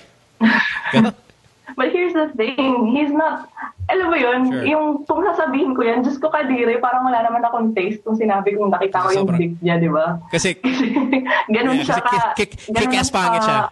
Kick-ass pangit. All right, I don't know, guys. What is this girl? What's this girl gonna do about this guy, man? He's being an asshole. Well, that was a great suggestion from Mo. Like, what he's going to do? That's funny. That's probably something I'd do. But I don't know. But it could kind of. I don't know. It could kind of backfire. What do you reckon? Yeah, it could, because she said he's such a horrible catch that if I admitted that I actually saw his penis, it would be more. I would be more affected. My reputation would be more affected. Like, why would you see him naked? He's a beast. Yeah. Then you can do this. How about this? Why would I date him? Look at him. He's a beast. You know, and then just bad way. You get me, like, Right, yeah, beast in a bad, not in the athletic way, but like he's a warthog. There you go. I mean, why would I date that guy? He's fucking horrible looking. Come on, I have a little bit of taste. That's the thing. I was when his friends were asking na, oh, break na. Eh parang ako, hindi ko nga naging friend yan, boyfriend ba? Yeah. Hindi ko nga na-try yan eh. Parang tangina naman. You know, I would still go with my original plan. I still think even you still take the hit. Take the hit regarding the whole your taste is bad. Just say, well, yeah, I was drunk one night. You know, he took me home. I consider it possibly could have even been rape, but you know, I'm not going to say anything about it. And he pulls his pants down. All of a sudden, I lose my buzz because I saw the smallest dick in my life. I mean, there's Asian dick. And then there's his dick, which is like, whoa, you know, I mean, it is smaller than it is. I don't know if it's smaller than it is thin. It was both. I mean, it was both. You know, then you start really ripping into him, you know. I mean, that's what I would do. And say you were really drunk. And then that's, and if he thinks, get some cams together, you know. Maybe a GoPro. Right, and just say the reason why, and you know, like I would never date this guy, but he did get me drunk once, and I saw this, and now you know, if he wants to classify that as him dating me, boyfriend girlfriend, then fine, I'll accept that. Yeah, we had one night, I was drunk, but you know, nothing happened because I pulled his pants down. Like I didn't know whether to take the food out of my teeth because it looked like a tooth. It was hot, you know, you just do this. That's what I would do. Wolff, how say you? See, the thing is like Wolff and Avila, man. It's like my thing is like if that happened to their sister, they'll just go over there and pounce on that guy, you know. But what do you think she should? No, I think that's a good suggestion. I like that. Actually, I want to be there to witness. Yeah, I know. Yeah, it's great. Face when he hears what happens. Yeah, just say, yeah, that's true. It was one night, and I was drunk. So it means you can always, the defense is, you didn't willingly want to hang out with this guy or do it with this guy, but it was the alcohol's fault. And blame me on the That's right. If there's one thing I remember about that night, it was that miniature dick. You know, just kind of do it like that. That's what I do. Oh my God, I don't know. So that's why I asked you. See, that's why I asked you early on. How open are you about your thing? Because if you can carry it, then it's believable. You know. Well, yeah. Ryan, you're in Australia. You'll be fine. Siya sa male cousin ko, because if he finds out about it, ay nako, wala. Basag yung mukha. Yeah, see, that's another thing. See, I would make sumbong to like a brother or cousin or something like that, and then that guy goes over there and it maybe doesn't punch him in the throat, but at least scares, you know, puts the fear in God in him. Just like, hey, listen, I'm gonna fucking stab you if you continue to do this. All right, you can do that as well. Yeah, you think I should do that? Like, tell my cousin about it? Of course. Yeah, go ahead. Yeah, why not? Yeah, okay. Totally. Yeah, you're fine. You're fine. You're fine. Yeah. All right, have a good one, man. Thanks. And he's not going to kill him. You're in Australia. He's just going to hurt him a little bit. Yeah, no worries. You guys have laws there. Prevent that shit. Thanks for the call. Bye-bye. Yeah, Philippines is scarier because you actually might get killed. We have laws here, man. Yeah, but it's not like that over there. All right, let's go to, where are we? We got a lot of calls all of a sudden again. Let's go to the person on the cell phone. Who do we have on the phone? Sorry, what was her name again? I spoke to her in just a little. What's your name, love? Elle? Elle, yes, that's right. Hi, Elle. Yeah, you're welcome to the show. That's Jon Avila. That's Andrew Wolff. What's going on, Elle? What's up? Hi, everyone. Hi. What's up? Hi, Elle. Yeah, so I was actually, I want to ask, how do we know if someone's into us or just trying to get us into bed with them? That's a tough one, Elle, when it comes to guys, because guys are so manipulative and charming and all of that stuff. Like, look at me, I'm charmed by Andrew and John here, but who knows? I mean, yeah. It's tough. That's a good question. Actually, for me, I think if the guy's willing to wait, then he's into you. But if he's obviously after one thing, then I guess that's a good point, Drew. Yeah. Yeah, wait, how long? It depends how you play the game. Whether you date with him, make him wait. If he's willing to wait, then maybe there's probably 60-70% chance that he's into you. Okay, I want to ask you guys. Okay, please be as honest as possible, John and Andrew. Being extremely handsome fellows, you seem like good guys, but there has to have been a bad side, a guy where you just wanted to fuck as much as possible, right? I mean, did you go through a stage in your life? Or no? You've always been a respectful gentleman. You know what? I think all guys. Because if I look like you, I'd go through a long stage of just fucking everybody. All I can say is no one's perfect, and people do succumb to these temptations. But people go through these phases. Okay, basically, Andrew, my question, the reason why I brought up the question was, when you're in I want to fuck this girl mode, how long are you going to wait? Because you brought up a great point. Make him wait. That's fantastic advice, actually. But how long would you wait as a guy so we can help her establish a time frame for her? Like, when you're in I want to fuck mode, how long are you willing to wait? Well, you know what? You need to make the guy. I don't know how many. You got to make him wait. At least a week or two, at least. A week or two? I was going to say like a couple of months. No, seriously. No, because if this is a guy in fuck mode and he has to wait a week or two, then he's on to the next fuck mode. He's on to the next fuck. He's not. He's not gonna, a guy in fuck mode. So if you want to gauge whether the guy's just wants to fuck you, if he's a guy, if he's willing to wait more than a week, then he's probably not in fuck mode because he'll just go on to the next, No, Wolf, the problem is not all guys look like you. See, guys like you wait a week for fuck mode. There are guys out there that don't get to fuck that have waited years. See, that's the thing, Wolf. When you look like you and when you look like John, a week is an eternity because you guys can fuck. If you wanted to fuck in the next hour, you're gonna fuck someone because you guys are good looking guys. When you're a guy like me, a week. That's a walk in the park. I could do a week, no problem. Okay, well, you just have to depend on the situation. Opportunity. Yeah, relative to opportunity. Yeah. Wait, hold on. Let me ask. Is he a good-looking guy, L? Is he extremely good-looking? L. Good-looking guy. What's the question? Is he a good-looking guy? Is he a good-looking guy? Guapo, super guapo. Not really. I'm actually not into guapo guys. That's the thing. Okay, so he's when not I look at the, Ooh, that's dangerous. Yes. Maybe take a long time. John, anything? And well, then I'll give my piece. if you're worth the wait, then if he's willing to wait, and then he's into you, that's what all I can say. And it doesn't sound like El's willing to wait. I think also if he makes the vague. effort, if it's not just waiting, it's making the effort in doing the small things, Good point. Picking you up. Opening your door, all the stuff a gentleman would do that. What? Opening the door. Well, you Brits, man. I mean, you guys are old you don't school, do that. man. It's a nice throwback.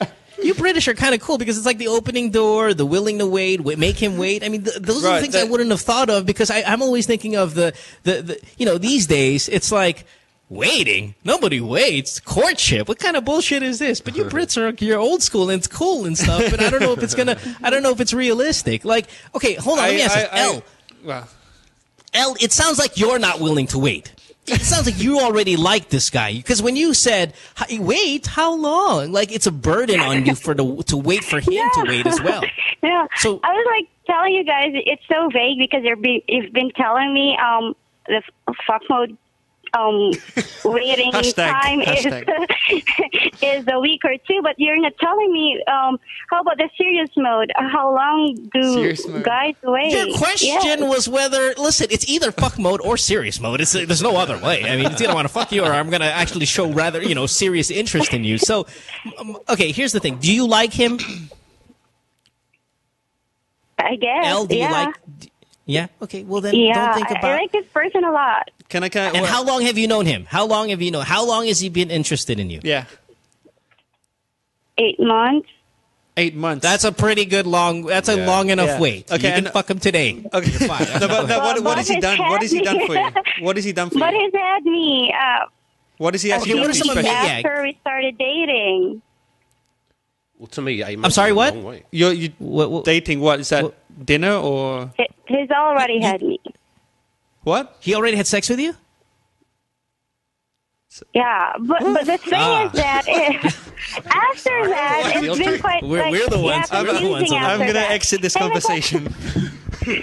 No, I think I gave myself too early. That's why I'm asking this question. Oh, okay. After that, fuck mode succeed. Yeah. All right. Okay. And now, Jesus, we could have saved all this time if you just framed the question like this. Hi, I met this guy, fucked him, and now he's acting weird. And then it would have been easier to think. You're vague, not us. You're vague about your information. No. I actually don't know if he's still into me because sometimes it's so confusing. At one point, I think that he's so into me, and then at another point, he would just shut me off. Okay, so one question. Okay, one question, and we're out of here. Before you fucked him, did he shun you off? Did he not pay attention to you, or he only started after he fucked you? Actually, a series of things. Yeah, he was attentive to me before it happened. After it happened, he became more attentive to me, and then some things happened along the way, and then it became very confusing to me. How long? Yeah, there are a couple of guys that there's a different kind of guy here. There's the guy that fucks you and then just leaves. Those are the douchebags. And then there's the semi-douche that'll fuck you but will call you a few times afterwards and then completely leave just because they don't want to be the supreme dick. But then the problem is they'll overdo it. It's like, hey, I really had a good time last night, man. I really felt the connection. It wasn't just sex. I really felt like, it was something special. And then they're like, and then your girl's like, oh, really? Well, thank you. That's really, I felt that too. Yeah, no, really, sincerely, we should do it again. Okay, cool. Yeah, all right, I'll call you tomorrow, and maybe we'll have lunch. And then tomorrow comes on, there's no lunch. Oh yeah, I got caught up at work, and then the next day there's nothing. All of a sudden they're gone. But see, they followed up a little bit. They followed up 2 or 3 times afterwards and told you how great it was, only to truly leave in the end. Yep. There are guys like that too, and maybe that's what you've come across. Mm-hmm. So guys really have this thing like since the beginning, you're just this person to him, and even if it goes on for a few months, you're still that same person to him. Well, how many times have you fucked him? How many times?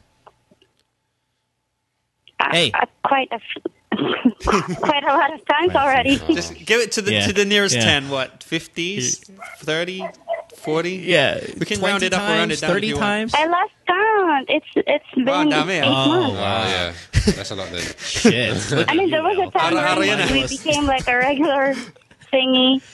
And then this L girl, man, it's been fucking with us the whole time. She calls us and she's like, I don't know. And then April Fool's April 2 na. Yeah, April 2 na. Yeah. I don't know if I should give him my flower. John, Andrew, what do you think? It's like, and all of a sudden, I've lost count how many times I blew this guy. If I should give him again myself. Or should I stop having sex with this guy. Of course come on, Elle. What world do you live in? This guy has got a great deal. He gets to bang you, not have to talk about serious relationships. He can on occasion just completely ignore you, knowing he gets to fuck you again tomorrow. What a great deal this guy has. Stop it. Do not sleep with this guy anymore until you solidify a real relationship. Yeah. Correct. Oh. Good Lord. All right. Gosh, I really like this guy. Well, then, if you really like him, then you can fuck him, but don't expect anything. Yeah. The problem is you framed your question with the expectation that he might be your boyfriend one day, or you want him to kind of be that way. You want him to get serious. But how is he going to get serious when he's got a great deal right now? He gets to fuck you without the commitment. He doesn't care about your cell phone or your Facebook password. All he does is just wants to bang you, and you allow it. Hey, no, don't cry. Elle, listen, don't cry. Listen, you really like him. To tears now. No. Listen, if I like somebody, I'd like to fuck him too. I get your side as well. But what I'm saying is, you will not give him the opportunity to get serious if he's. Uh-oh. Oh, well, there's no God. There you go. Just disconnected. Okay. Right, guys? I mean, you come on, right? If you want to get serious, you're gonna have to. She should just stop shagging him. Yeah. For a while and then see if he hangs around. Yeah, that's a great piece. Hi, I got disconnected. Oh, there you go. Hi again. Hi. Yeah, stop having sex with him. Sorry, John, you tell her. Yeah, stop having sex with him, and then see if he hangs around. And then make him work for it. Let's see if he will really work for it this time. Yeah. Because it doesn't Stop sound having like it sex worked with for him and see what happens. That is great advice. It's a great test. It's the best thing you can do at this point. And listen, all is not lost, L. He might really do like you. But it's hard for us to establish that if you keep on having sex with him. Well, how does he introduce you when you go out with friends? As your girl, or what? That's a good question. Yeah, how does he introduce you to other people, or he never takes you out? just straight to the bedroom. That's right. Do you guys go out with other people, with friends? No, I actually had issues with his friends because they're friends with his ex, so I never really got to interact with them. If ever there's interaction, there's only civil. Well, so it's really hard. I don't know how he tells them about me. And, L, listen to me. Stop having sex with him, okay? Let's really think. I know you like him, but stop it. And by the way, you said you don't like guapo guys, so he's fucking ugly anyway. Just stop having sex with him for the meantime. And let's find out what his intentions are. And then call us back and let us go, hey, Mo, listen, I haven't had sex with him for a month. He has disappeared. And you're going to be a little brokenhearted. But at the same time, at least we're going to get you on the right path of finding a legitimate boyfriend. Yes. Okay? Stop crying. Thank you for making me cry. I'm sorry. How old are you, dear? Elle, how old are you? This is so... I'm 32. But I'm like an infant when it comes to relationships. It's like I'm doing the same pattern over and over again. Because the reason why I asked, because I knew you were going to be in your late 20s or early 30s, because that's the behavior we see here. Like, I want to latch on to the, I'm letting this guy sex me up for 8 months because, I think it's time for me to, really get serious about having a boyfriend. The problem is you're going about it wrong. Yes. And, this guy is going to... Hold on.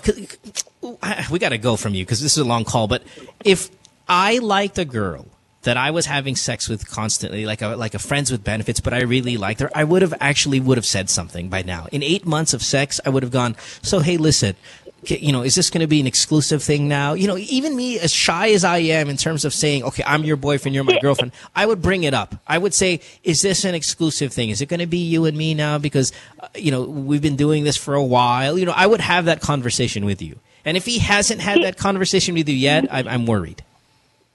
He's actually expecting me, when we do have conversations, he's actually expecting me to be exclusive to him. But when it comes to him being exclusive to me, he always has his way of, avoiding the issue. No, this guy's bad news. But stop having sex with him and let's see how it works out. But I don't feel good about this, okay? At least keep it in your mind that, this relationship is on its last legs, okay? Yeah.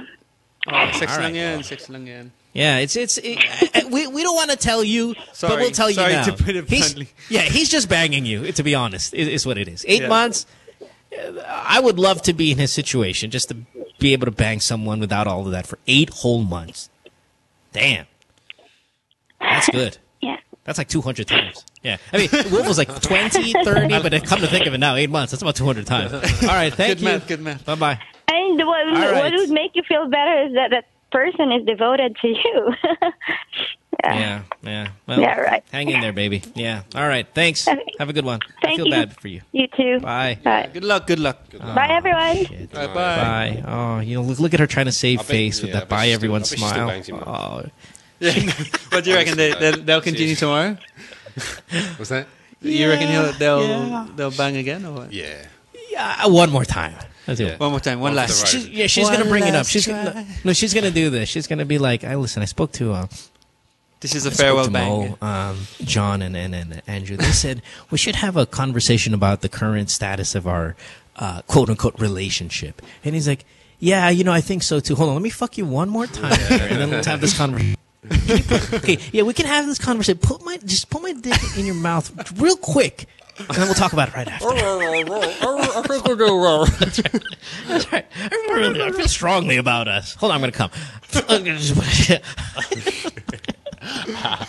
Jessica, you're 22. You are on line 4. Should we go, Jessica? Wait. Let's go to Rebecca first, and then we'll go to Jessica. Jessica, hold on there, because Rebecca's been on hold even longer than you. Rebecca on Skype. You still there? You've been on hold for fucking ever. Rebecca, 29. Pampanga? Uy. Rebecca just farted. Rebecca, hello. We can hear you. Rebecca wants to know how our dicks taste, which I have no idea where this question is coming from. Rebecca, hello. Now, okay, let's lose her and let's go to Jessica line 4. Was that the question, Mo? Yeah, it was the question, and she's been on because like, remember we brought up the topic last time. We should have celebrity condoms shaped as celeb right. dicks. You So now that. we'll have celebrity dick candy, which tastes like. That's right. Oh fuck! I can't believe you remember that. That's right. I remember that now. It's funny. Well, okay, and we'll have the Mo cock. Lollipop. That's right. What was the question that got us to that topic? I don't know. There was man. a question. I gotta go back to that episode. That was fucking funny. All right, let's go to line 4 here. And Jessica, you're 22, Sampalo. Hi, Jessica. Thanks for being on hold for so long. Hello. Sorry, line 4. Hi, baby. What's up? This is Andrew Wolff. That's Jon Avila over there. Yeah, what's up? Hi, Andrew. Hi, John. Hello. Hi. What's up? Go. Jessica? Hello. Check. Yes, your question? Yes. Your story? Ano kasi, go. meron akong kalif ko. May ano? Bali- May kalibin ka? Lagi niya kasi ako niyaya, as in araw-araw, tapos minsan twice a day, ganyan. So you have a live-in partner that wants you to... Gawin sa ganun. Sorry, time out. Inaaraw-araw ka? The story. Yeah, inaaraw, you mean he has sex with you every day, more than once a day. And Yes. And you're complaining about it? Yes, gusto ko Too much. asking Too much? na ganyan, may mangyari sa amin. Pero minsan ayaw kasi. Tapos nagagalit siya pag siya pumapayag. Oh, wait. yeah, he's got a high sex drive. How long have you been together? 5 years. Wow. And it's been like this every day for 5 years? Yes. Since you were 17, huh? Oh, that's well, I mean, I guess that's a good sign, because usually when you're 17 and you're fucking every day, you'd think you'd want someone else by the time you're 19, but 5 years is strong. Yes. Correct. What about on your period, if I may? Like when you have your period, where he just wants a blowjob, or what's going on? What? When you're on your period, Jessica, regla, what happens? Does he want a blowjob only, or? Ano, yung mga bagong years pa lang kami. Yes, niyaya niya ako. Meron ako, ganyan. Pero He yung still wants to have sex. kahit niyaya niya ako, ayoko ganyan. Okay. Ayoko na talaga. How often do you want to have sex with him? Yan, minsan twice a day, ganyan. No, you. How often do you want? If you had your way, kung ikaw ang kung ikaw yung in charge, ilan beses sa isang linggo gusto mo mag-sex? 1 lang. Once a week. Wow. You guys are far off from you guys are far off from meeting halfway here. Wow. He wants 14 times a week. Extremes. Yeah, you want once a week. And here's what Anong edad mo? 22. 22. So 22 din siya? Yeah. 22. Here's where I'm at on this one, all right? And then, John, you tell me and Andrew. Because listen, if you listen to the show regularly, guys, not you guys, obviously I know you're not, but I mean, just people listening in general. And I'll tell you this about me. I'm quick to break up. I pull that breakup trigger fast. And if I'm in a relationship and I'm 22 years old and I'm in a relationship with someone who wants to have sex 2 times a day, fine, I get it. Okay, you have a high sex drive. Yeah. But if I say no and you get mad, then I pull the trigger. Like I want, once a week is normal. Like if you're a married couple and you've been married 5, 10, 7, 8, whatever, 10 years, once a week is fine. That's about the going rate. Twice a week would be better. Fine. I get it. 14 times a week is a little much. It's too much. It's too much for even us. Yeah. And that's a lot. And if I say no to your crazy proposition of 14 times a week and you get angry at me, I pull the trigger. Goodbye. Especially when you're 22 years old, where you have all the time in the world to recover from losing this guy. Yeah. Correct. Right? Yes. So Rebecca, Jessica, if I were you, I would say, okay, we're going to cut down. We're not doing 14 times a week. We're going to do 7 times a week, once a day. And then we're going to cut it down to 5 because that's where I want to be at, or 4. And then kind of really do it. And if he gets angry, you say, then you get nothing. Okay. Now, I don't know how tough you are to do that, though, guys. I mean, this girl. Definitely. I mean, but that's what I would do. Well, of course, mataas pa yung sex drive niya. Kaya 22, bata pa siya. But of course, her sex drive will go up, obviously, as she goes older. So. Yeah, but I have a feeling. And by the way, may I add this, Jessica? When you guys started at 17, you guys are not going to last. I know I say it over. I sound like a broken record. I say it over and over. But you guys will not last. So don't put so much kind of thought in, I'm going to make him angry. I mean, the chances of you guys actually sticking together are not very good anyway, just because you started at 17. Yeah. Guy that horny, he might want something else in a year or two, you know? But don't you think, Mo, that if she says no, let's just cut down on it, don't you think he'll go somewhere else? Yeah. I was going to ask that question. I don't want to be in a relationship with someone who gets mad at me because I don't give up my vagina. Don't record that line, by the way. No, but I mean, don't give up my vagina. She's probably fearful of him going somewhere else for sex. If she says, of course. No, I completely get it. There's that. But what I'm saying is that's why I say you pull out the breakup gun. Because it's like, okay, listen, I can't do 14 times a week. Yeah. And if you want to go somewhere else, I don't mind breaking up with you because you're getting mad that I'm not having sex with you as often as you want. And what you want, if you ask anyone else, your friends, you call the podcast, you ask John, you ask Andrew, you ask Mo, they're going to tell you that 14 was too much anyway. Yeah. And if you're going to get mad at me because I'm not... Yeah, and if you're going to get mad at me because I don't want to do 14 times, then I'll fucking break up with you because I don't want this shit in my life. Okay. You see? So right, you're right, that he might go somewhere else. Okay, I dare you. Go somewhere else. Yeah. See if someone tolerates 14 times a day. 14 times a week with you. It's not going to be me. Yeah, that's it. Okay, 22. Yeah. A female who calls the show and says, who's 42 and says, I think my husband's going to go somewhere else to find a different. Then I'd be like, yeah, man, you have kids, right? Oh, shit. Yeah, you have kids. You have 3 kids. You have a mortgage. You've got a business running. I understand where you don't want to fuck that up. But when you're 22 years old and he's like, I'm going to go somewhere else, go somewhere else, motherfucker. I'm 22. Yeah, fucking find someone else. You get? Yes. All right, baby. Good stuff. Thanks for the call. Appreciate it. Wow. Bye-bye. Right. What a horny man. Okay, thank you, Mo. Thanks. Bye-bye. Bye. Good luck. Yeah, horny guy. John, Drew, your top record one day, how many times?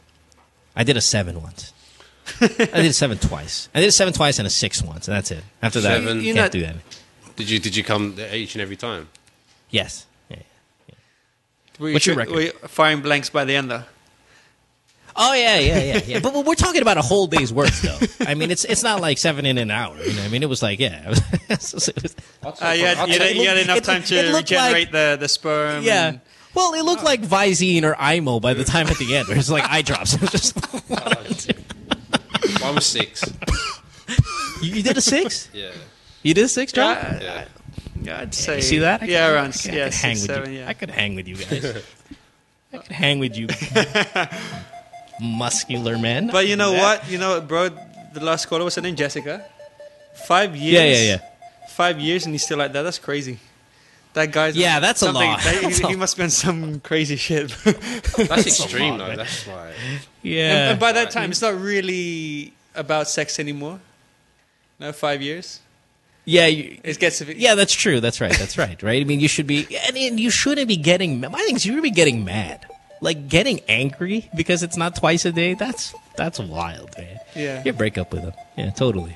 And the chances of him finding another girl anyway that's willing to do it twice a day is also rather slim. All right, let's take a break. When we come back, we will take your last chance at your calls, and then of course we'll wrap up today's show. Don't go away. Back after this. Stay tuned. We'll return after this commercial break.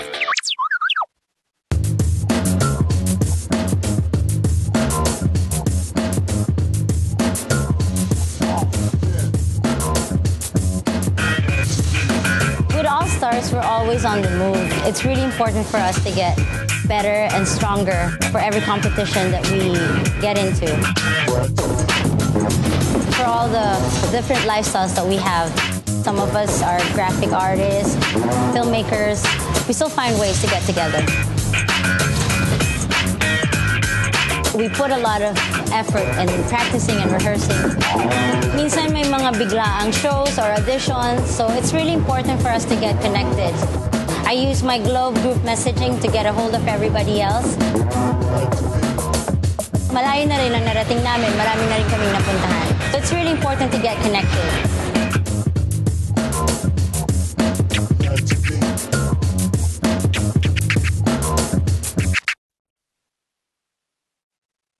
Hey, Mo Twister here. All right, podcasters, listen up because this is really, really important. Major Homes brings you unique and creative developments, giving you a real chance at a sure, affordable, and hassle-free investment. Invest in your future today. Call 0917-517-4287. Major Homes is here.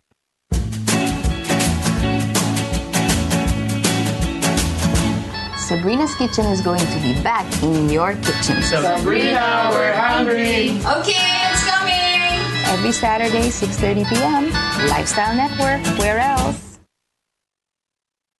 Hey, podcasters, Mo here. You ever watch the podcast, right? And you're sitting there and you're looking at our female celebrity guest and you're looking at her skin and you're like, wow, I'd love to have that complexion. Well, your answer is this. Glutamax, the official skin whitening partner of Miss Earth International. Available in capsules, soaps, lotion, deodorant, and face cream. Bikutis Mayaman with Glutamax. It's available in leading drugstores and supermarkets nationwide. What you've been missing on The Factory. Were you the one who posted, James, regarding the guidelines when it comes to checkpoints? Yes, I was. That's fantastic. Yes, I just made it up, but I thought it was this time of year, right? Elections. You never let the truth get in the way of a good story, okay? Children, do not follow this at home. I'm just kidding. Just so you know your rights. If you do get stopped by a checkpoint, you're not allowed. We're able to verify all of these, James. You're not allowed to run over them. That didn't make it here. So technically... Now, number 2. Upon approach, slow down. I guess that counts as not running them over. Dim headlights and turn on cabin lights. Okay. Cabin lights. Mm-hmm. Lock all doors of vehicles during inspection. Since lock. They might get pissed off because you're locking. But that's the thing. Okay. This is where they get you, and this is actually. I know we're making fun of it a little bit, but this is a serious issue. We've seen some people genuinely harass. Drugs are planted, and other things, a Justin Bieber CD is planted, which is even worse. Oh, yes, no. I've heard of that, And there's no defense for that. There's really no defense. Yeah, it's like, but Your Honor, we found this. Throw the book at him. The CD as well. Then after that you have to submit your cell phone and everything. Yeah. And next thing you know, you have a Justin Bieber ringtone. Catch James Deacon and the boys on Counterflow Wednesdays 7:30 to 8:30 only here on The Factory. Podcasters, listen up. Big announcement. The Chevrolet Sonic is a dependable 5-seater subcompact vehicle, and it delivers sufficient power, fuel efficiency, refined ride and handling, and a remarkable entertainment system. The Sonic is the perfect Chevrolet vehicle for those who are looking to make their daily city commute or weekend getaway drives more fun and exciting. It comes in 2 great body styles, the 5-door hatchback and a 4-door sedan. Equipped with a new 1.4-liter Ecotec engine with double continuous variable cam phase, that's CVC, the Chevy Sonic provides efficient power and quality driving performance. Now, to further highlight the youthful, sporty, and fun characteristics of the Sonic, Chevrolet has equipped the compact sedan with high-tech convenient features such as Bluetooth connectivity and audio streaming capabilities that are commonly found only on high-trim compact sedans. The Chevrolet Sonic is available at all Chevrolet dealers. It comes with a Chevrolet 5-year warranty, 3-year free roadside assistance, and the services of a 24/7 Chevy hotline.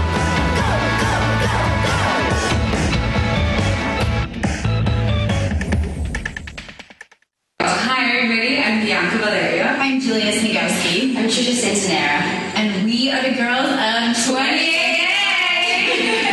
Okay, so you have to be wondering, what on earth is 20? Exactly, so find out every Sunday night, 8 to 9. Hang out with us. Mm-hmm. We're going to be talking about everything under the sun. Girls, boys, boobs.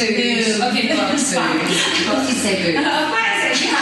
Chicken cola. We give you a phone. We want to talk to you guys too. Yeah. Eventually, the phone number will come. But since in the meantime we can't figure out the whole podcast thing, but we're trying to figure out voice. But we make it ourselves out, so we know what's going on. Exactly. Okay. Anyway, our first podcast is this Sunday at 8. Yeah. Please join us because we're all here.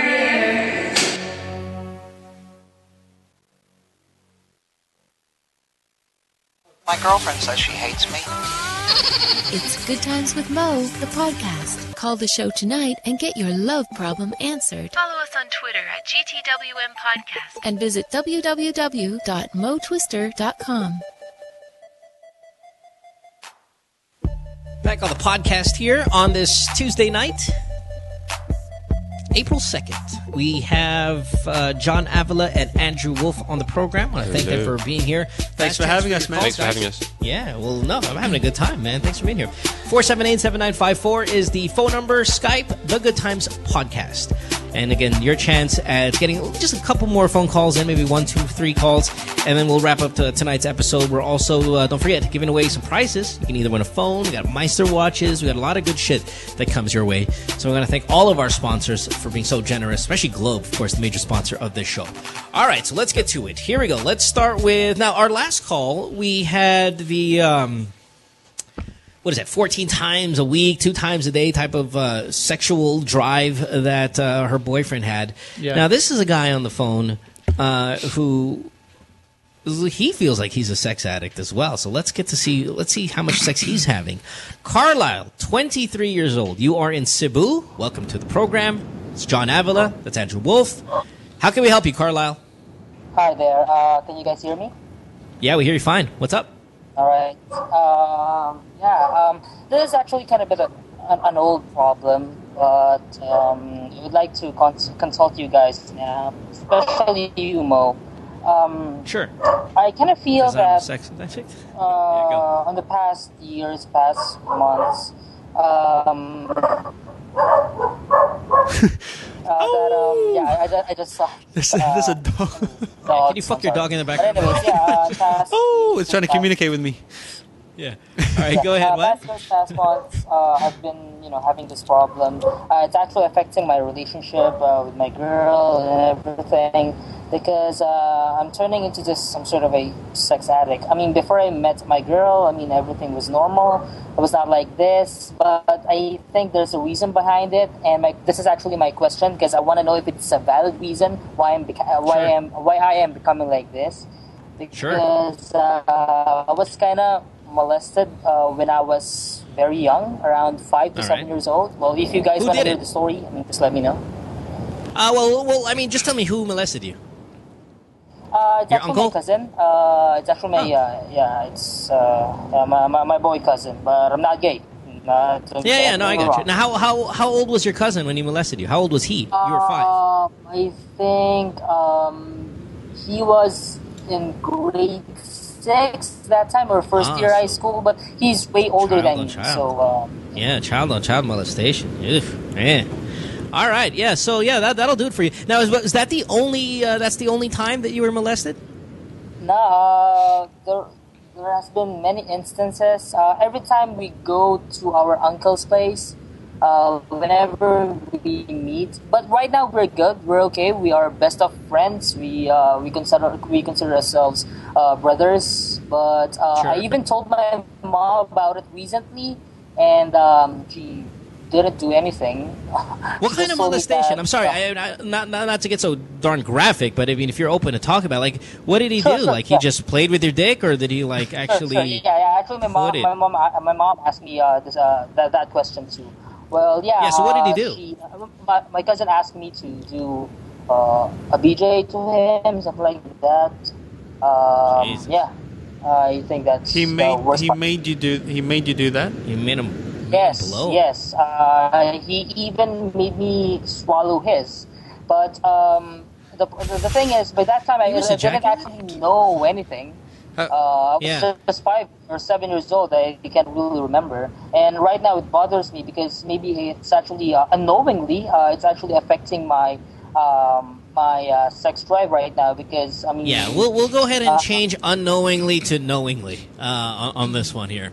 And then is he the only one that molested you, or your uncle as well, or just him? Just him. All right, cool. So what's up? Where's the what's going on? How's it taking a toll on your current relationship? Yeah, the thing is, the past few years, of course, I was actually kind of a bit cheating on my girl, and it's not because I love the other girls. It's just that it's just about sex, I think. But I hope that my girl's not listening to this, but she's actually just in the other room. Yeah, I kind of regret it. Never call I don't know if another it's room. a valid reason. I mean, you guys tell me, but I don't know. Yeah, how often do you need to cheat on your girlfriend, like to satisfy your sex drive? Before, I think around every 2 months or 3 months or 6 months. It's not actually almost every week or every day, but how old are you again, whenever sir? I just meet someone. Yeah, how old are you, by the way? 23. 23. You know, I don't really... Hold on. Now, we're going to put you on hold a little bit because it's the dog in the background. Sure. I apologize. Yeah, no, that's not your fault. It's he's being a dog. Just watching out, just in both case of you. she comes in the room. It's just, both of you guys just being dogs. That's right. Watch out. How could you do that? How could you call from another room? Listen, I've been cheating on my girlfriend. I hope she doesn't hear me because she's on the other room and shit. It's like really with our walls. The dog's just covering. I don't think that the molestation is connected to you wanting to cheat every 2 to 3 months, because I think that's what normal 23-year-old guys do in the province. But I definitely, with no questions asked, you need to seek like a professional, say, psychologist, just to go ahead and work out the molestation part. That's a serious thing that's happened to him. And, you're going to be all right. I mean, if we don't see it manifest in other parts in your life, and you're worried about the whole cheating thing, it makes you a shitty boyfriend, Carlisle. It might be related to the molestation. I mean, I don't know right now, because again, like you said, it's once every 2 months. You get kind of horny and you want to fuck someone else. I mean, we generally have done that, and at least I haven't been molested, and I do that. You have the desire to do that, so. I think you should work out the molestation part first and foremost before dissecting any other part of your life. You seem well put together in the few minutes that we've spoken to you, and as unfortunate as you blowing your grade 6 cousin, you need to work that out. That's pretty traumatic. Yeah, definitely. And making him swallow the elementary school jizz. Oh, all that sugar. Well, you know what? It's good. Yeah, go ahead. In a way, I think it's not good, but on the bright side, you're not. I don't know. Bright side? Is there a bright side? No, but you don't seem to be destroyed. You don't seem to be a menace to society. I mean, you don't seem to be any kind of. We don't know that for a fact. I think Andrew, right? But at least for the few minutes that we've spoken to you, he seems well put together for considering what's happened. I think he seems to have accepted it, like you said, Mo, I agree with that. That 23, you're at your kind of sexual peak, so you probably want to go out there and try some different things. Yeah, you want to put your dick in a lot of girls. I mean, when you're 23. Yeah, and I think that's normal because we've all been through that stage. But definitely, you know what? Let's even just say it is related to your mental, just so you go out and get some help for it. You don't want it to manifest in other parts of your life. All right, Carlisle, go get some help about it. But at least we're the outlook looks good for you. You seem put together well. And break up with your girlfriend because it's not fair on her. Good point, gentlemen. That's right. There you go. It's true, Carlisle. Yeah, I really can't do that because we already have a kid. But anyways, it was just before Thanks for telling us.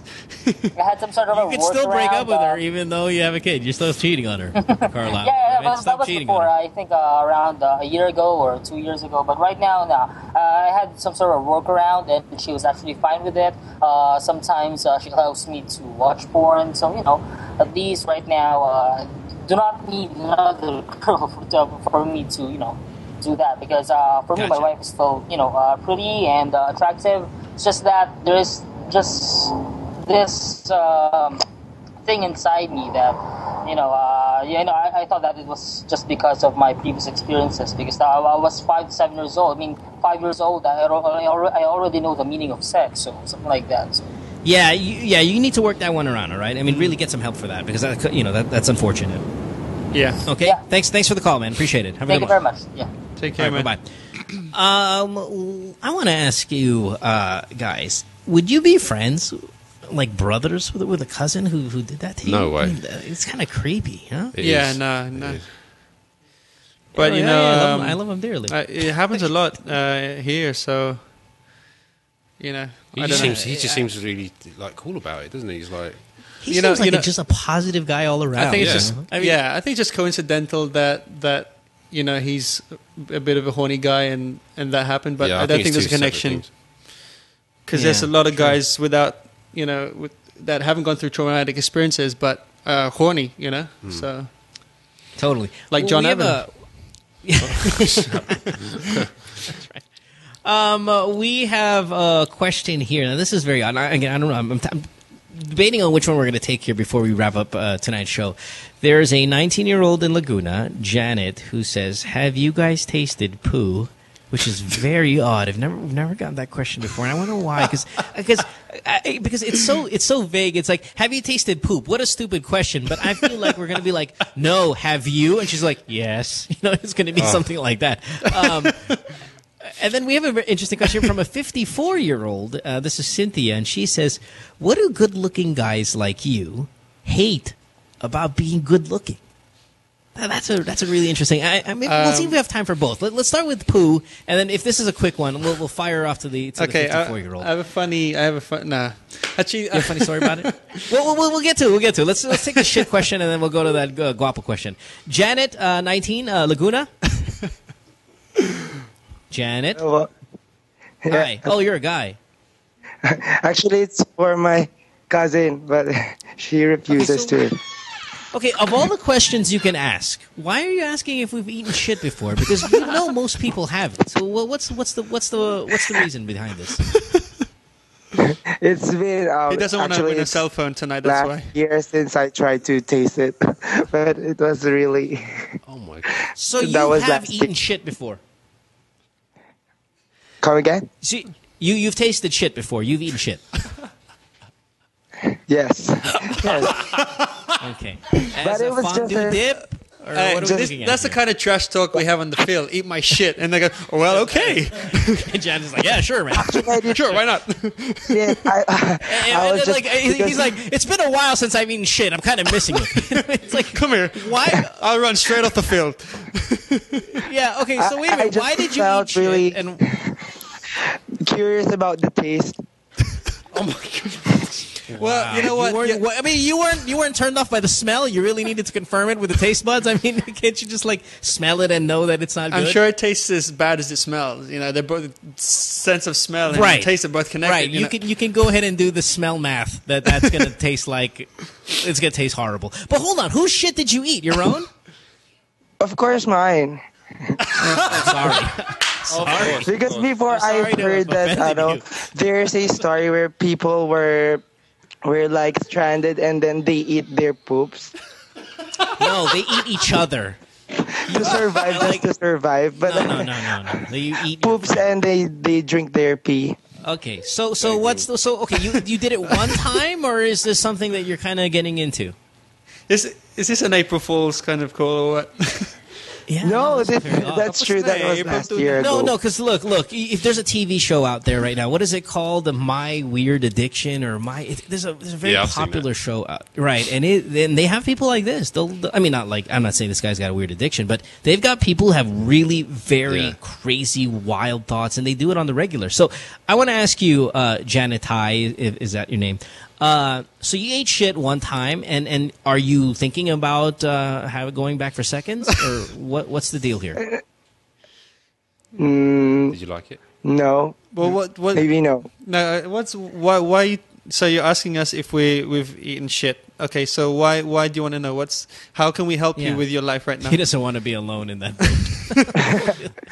Actually, I was just asking if it's not the only. It's not me who tasted my. Well, you know what? Go on a forum, shout out, have you eaten shit, and see how many people reply to you. Yeah. Yes. Yeah. I don't think anyone in this room has eaten shit. There's a shit-eating group on Facebook. There's a make a group. Eating hashtag on Twitter. You can, they're there. Hashtag. I do believe this. I do actually believe there's people out there that actually do that. Well, there's some crazy on a regular. But there's some crazy porn, Guaranteed. like Korean, Two girls in a Japanese. cup. Yeah, like 2 girls, 1 cup. Yeah. shitting Oh, on yeah. each When you other watch and 2 girls in 1 cup, you're like, it's like. You can visualize. Did you fix it up with some sort of like condiments, lettuce? I mean, a little tomato, fries, whatever. rice, garlic fries. Did you shit on your hand and then eat it, or did you shit in the toilet then put your hand in there and eat it because at least it washed it out a little? Was it a soft one? Was it a hard one? There you go. Actually, Is it a soft it's serve? pururot. What's pururot? Like diarrhea? shit? Pururot. Yung liquid po. Kind of a liquid. At least may kasamang vegetable sweet corn na, diba? Oh my God. No, wala po siyang sweet corn kasi during that time parang masakit ng child ko. Tapos tumalsik po siya doon sa may upuan kasi during that time din yung frog yung patae ko. That is fucking gross, man. You're 19. Hindi mo siya yung paupo na. Are you sure? Maybe you got molested at a young age. Wow, this is wild. All right, so Janitai, do me a favor, bud. Just for kicks, right? I mean, shit. You seem like the adventurous kind. We're gonna put you on hold. And, eat shit one more time, and I want you to give a little bit more updated flavor for it. We'll take another call, and then we'll come back. This guy's made my day, man. That's bizarre. Yeah, we'll come back and let's see it. I mean, I want you to think. We'll do it live on air. I'm not planning to Can you taste. Skype your... Yeah, Skype us. I just want to see you eat a little poo. Come on now.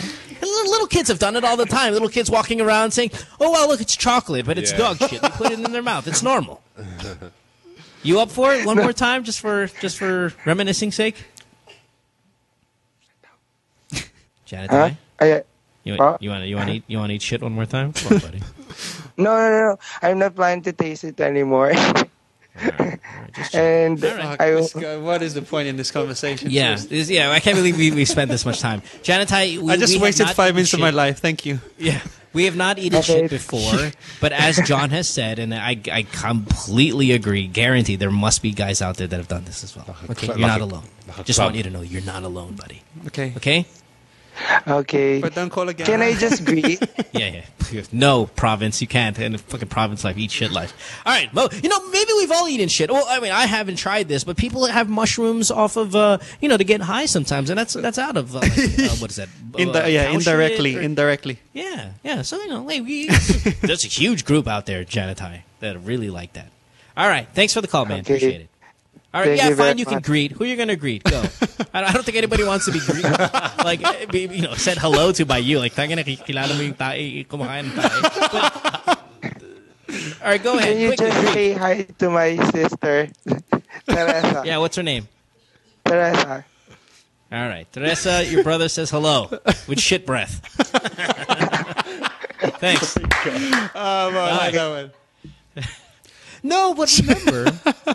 We'll take that last call now in a little bit, the one about the Guapo guys. But I remember Ramon Bautista was here a few weeks ago, and there was a girl that her boyfriend made her lick his ass every time they had sex.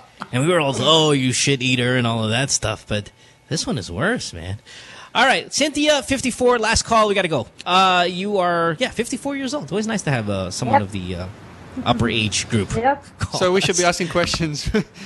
Yeah, we should ask for advice for I you. think so. Cynthia, you have a question for the two gentlemen here. What's up? Yeah. I'm just curious, like, what does good-looking guys like you know where every girls are swooning and everything? I hate most about being good-looking.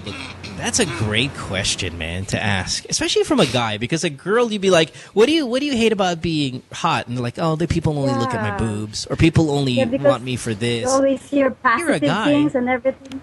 Yeah. Yeah, when you're a guy, if people like looking at your crotch, you'd be like, "Yeah, look at it, baby. Yeah, keep looking." It's different when you're a guy. What do you hate most about being good looking? Well, it's kind of crazy, right? It's probably unbelievable, but when I was back in UK, girls didn't even acknowledge me. Like, because I was kind of big, and I was Asian and stuff. Right, but so. even if you went back to the UK, because I go to the UK often. I mean, I go yearly, and even now though, sorry, like maybe you've grown into to be a very good-looking guy, but even now, the standard that you bring there in terms of looks, you're extremely attractive even to British people now, right? You must be. Oh, I don't. No, or you don't believe it? No, I don't. To be honest, I don't believe it. I don't feel it. When I go out in UK and stuff, like girls don't. Well, you know what? Talk to me. In general, really, I'm serious. They don't send you notes. You go, hey, smile. No, it's only here that I started experiencing stuff like that was happening to me. So it must be a weird thing where you land into Heathrow, you get out, and no one's looking at you. You land in Naia, and it's like all eyes on you, not because you're Jon Avila, but because you're a really good-looking dude. It must be just like, I was just on a plane where no one cared, and now I land here, and everyone, people stare. I think it's, for me personally, it's white man, foreigner. That's the general. I think that's what they're thinking, Right, but when they get over that, tall guy, when they get over that, you're still extremely good-looking, muscular. Look, for example, you see the gay guy right there, Marion. He's somewhere there amongst you, the sweet man. The moment you left the room during the commercial break, I think you guys went to the bathroom or whatever. He's like, he comes up to the microphone. It's just like, oh my god, so good looking. It's like, it's true. Okay, I know you guys are being humble and all that, but let's just go and establish that you're better looking than 99% of the population. Is there anything bad about it that you don't like? I don't. Well, it sounds a bit beauty pageantish, but it's really, beauty is in the eyes of the beholder, and beauty is only skin deep. But I find that people. It's subjective, really. I find that people are more judgmental because, like, for example, if I go out and stuff, like some people are like intimidated to talk to me and stuff. Like, possibly. I got you. I find it. I got you. Like that sometimes. Well, if you think we look better than other people, thank you very much. And if it works maybe it does work to our advantage for some things, maybe to disadvantage in others. But there's no one thing you can single out that I don't like being good looking because of this. Well, you have to. Well, it's Well, being in my job and the work I do, you have to keep up appearances most of the time. So you can't really go out looking like shit all the time, if you know what I mean. So that kind of sucks, And you have That's a good point. Yeah. Well, there you go, actually, Cynthia. See, that's a good answer. Same with Cynthia. With sorry, go ahead. you Mo, and all the other celebs, local celebs here. I feel that it's always kind of, they're always on show, and you're like always have to look billboard. good. Yeah.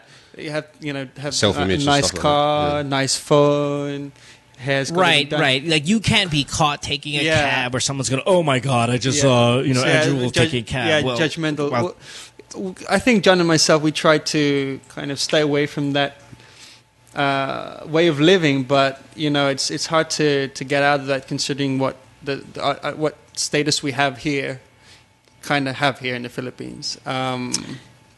So, but what's funny, because if you're an ugly guy and you're listening to you guys do, you're like, oh, cry me a river, that you have to always look good. It's like, I can't even go one day looking good. But it is really true, because, I'm not a good looking guy like you, but I understand that being in this business, it's not like I can go outside, sando shorts, chinelas down the street and pick up something, because I can, and I shouldn't care about what people think, but you also know that people are going to, mouth off something maybe amongst themselves. No one's going to actually come up to you and go, ew, why are you dressed like that? But you just don't want that. You don't want knowing that it's happening in the background, like, oh my God, someone's talking smack about you because you just decided to wear a tank top and chinelas, with holes and, whatever. But. Right. And we do have tank tops with holes. It's just we just can't wear it outside. So that would be probably the only disadvantage about being good looking is that you got to keep it up at all costs. Yeah, well, that's right. How about being hit on? If you really care, personally, bro, I don't actually care what people think. Yeah. So I'm a guy that wears flip flops. I got the green belt. Watch a movie. I'm wearing shorts, flip flops, whatever. I don't really care. You know, take me for who I am. If you don't like the way I look, you know, in my private capacity, then F off, basically. Yeah, but also in the end, though, if you come to think of it, like me wearing flip-flops and you wearing flip-flops, completely different look. I mean, you get what I mean? You and Avila can wear, you guys can take a page from the last caller, put shit on your face, and people are like, yeah, still good-looking dudes, man. You carry it better than everyone else does, you know? I mean, boy, that Wolff can put shit on his face better than anyone else I've seen. You know, it is like, you can take other people's clothing and make it 10 times better just because, again, it's on the mannequin that you are. It's on a good specimen. And, you know, so I'm going to say there are hardly any disadvantages. Maybe what Avila brought up, good point. Aside from that, gosh, it's so difficult also to pinpoint. I mean, it's always great to be an attractive person. I mean, what a great hand to cry. And then plus you have Jon's accent, that British accent that probably just, oh my, I'm sure people come up to you all the time and say, hey, can you say this? Can you say that? Because it is. Say it again. Say it again. All right. Well, Cynthia, there's your answer, baby. Thanks for the question. Yeah, sure. Thanks. Did we answer it? Are you good looking, Cynthia, or were you good looking in your younger days? I am. Yeah, and did you dislike something about it? I like this. Send us a picture. Yeah. Did you not like anything about being good looking? I mean, again, with girls, it seems different. Beauty is not always about how you look, but it's feeling beautiful. Yeah, no. It sounds so cliche and so corny, but it's true. You know, people can look hot, you know, by the way they carry themselves. You know, their intelligence, you know, like Mo, we consider you a genius. You are a genius. Yeah. So that makes you hot. No, of course. And no homo. But I got you. It's not just the physical and the aesthetics. It's everything. It's the way you carry yourself. But I like a hot girl who feels. But there's nothing like a hot girl who feels ugly. You know, I mean, it's just so. It's like, yeah, you know, that's just annoying. I like it. Okay. So, no, I'm so ugly. Really? You think so? Yeah, you're right. That is pretty annoying. When someone compliment and then they're like, wow, you have such really beautiful eyes. No, I don't. It's like, oh, shut up. Yeah. Fishing. All right, Cynthia. Thanks for the call. We appreciate it. And have a good night. All right. Bye-bye. Good night. Let's take a break. Bye. We'll say goodbye to our guest as well. Wrap up tonight's show. We'll find out who caller of the night is as well. Maybe it's the shit eater guy. Maybe it's someone else. Assuming it's going to be someone else. And hopefully they can win a nice prize tonight on the show. It is Tuesday. Good Times from Other Podcast, Season 2. We'll say our goodbyes right after this. Brought to you by Globe, by the way. Don't go away.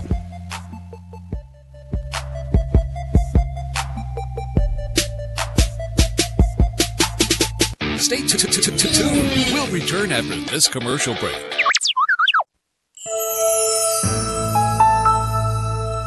It was a very memorable experience namin dalawa kasi plano namin simple wedding lang pero yung kinalabasan niya extraordinary one.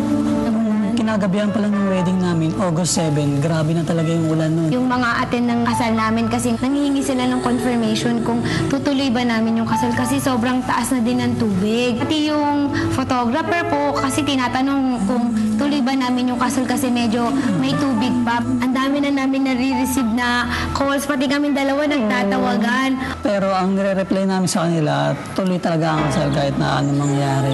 Buti na nga lang kamo, nakapag-register na kami agad yung kinagabihan pa lang ng... Naka-only na kami parehas. Naka-all-knit na kami, combo ng blue. Kaya hindi masyadong hassle. Pagtitext namin, pagtatawagan sa ibang naming mga kasali sa kasal. Pagpasok ko ng simbahan, parang... Hindi ko alam na nag-march pala lahat ng entourage ko sa tubig. Bago po kami labas ng simbahan, sinalubong po kami ng mga tao na nakakita sa amin. Talagang na-amaze sila, nagulat sila. Kaya yun, nag-request sila ng kiss. Pero talagang tama yung sinabi ni Father na for better or for worse, through thick or thin. Through texts and calls. Tama, natuloy din yung kasal namin. We're glad to be Globe.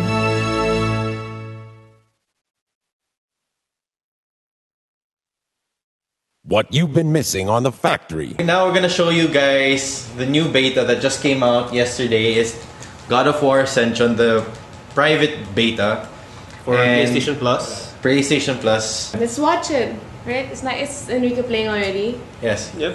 Okay. Perfect timing. But before that, I was kicking ass. So go with the theme of the show, How Not to Play. It's Robot Rice and Friends with Alfonso Martinez, Mickey Han, and Nigel Zalameo. Fridays, 6 to 7 p.m. Only here on The Factory. Then the maid got jaundice. Jaundice is different from jaundice. Jaundice is buntis, like that. But she does not... Tears up! Tears up! Anyway, jaundice does not know... This is professional show. I will put the merienda here. So, jaundice. And I'm now happy to present to you Carl Lutario. Halika dito, te. Tabi tayo. Gusto mo yung snacks? Ano ba to? Ganyan ba yan? Tapos... Ang puti, mama. Ay, tapos. Dito ba? Pwede ba dyan? Pwede. Concealer. Yan, para sa show mo, ha? Oh. Rico, amayaya ba? Pwede ba itong ano? Zora, pang ano ba to? Oil absorbing? Pwede pa itong pan nose line? Tita Kay, may caution. Caution! Caution! Basta ng glamour, te!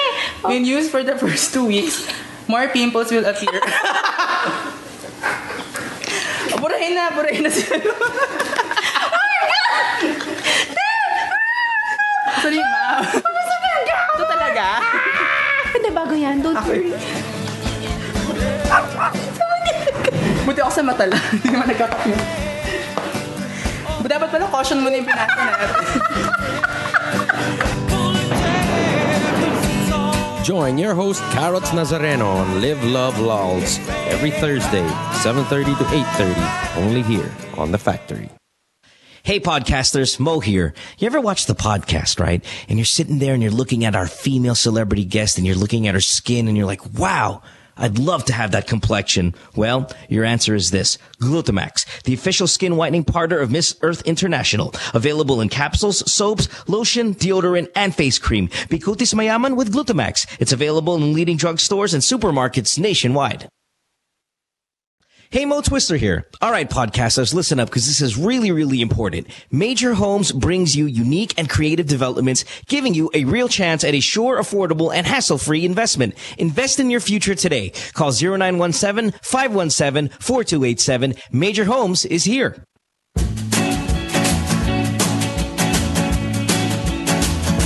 Sabrina's Kitchen is going to be back in your kitchen. Sabrina, we're hungry. Okay, it's coming.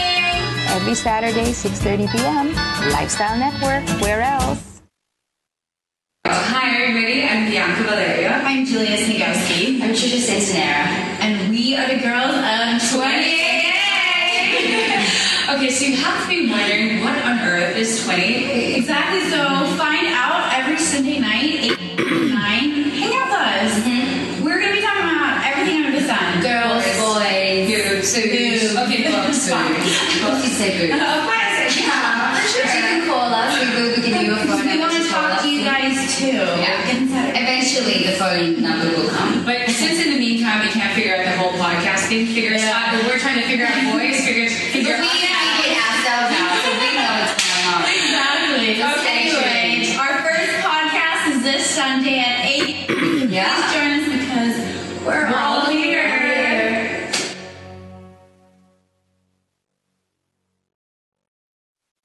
Good Times with Mo, the podcast. Call the show tonight and get your love problem answered. Follow us on Twitter at GTWM Podcast. And visit www.motwister.com. Back on the podcast here. Time to wrap it up on this Tuesday night, 2nd of April.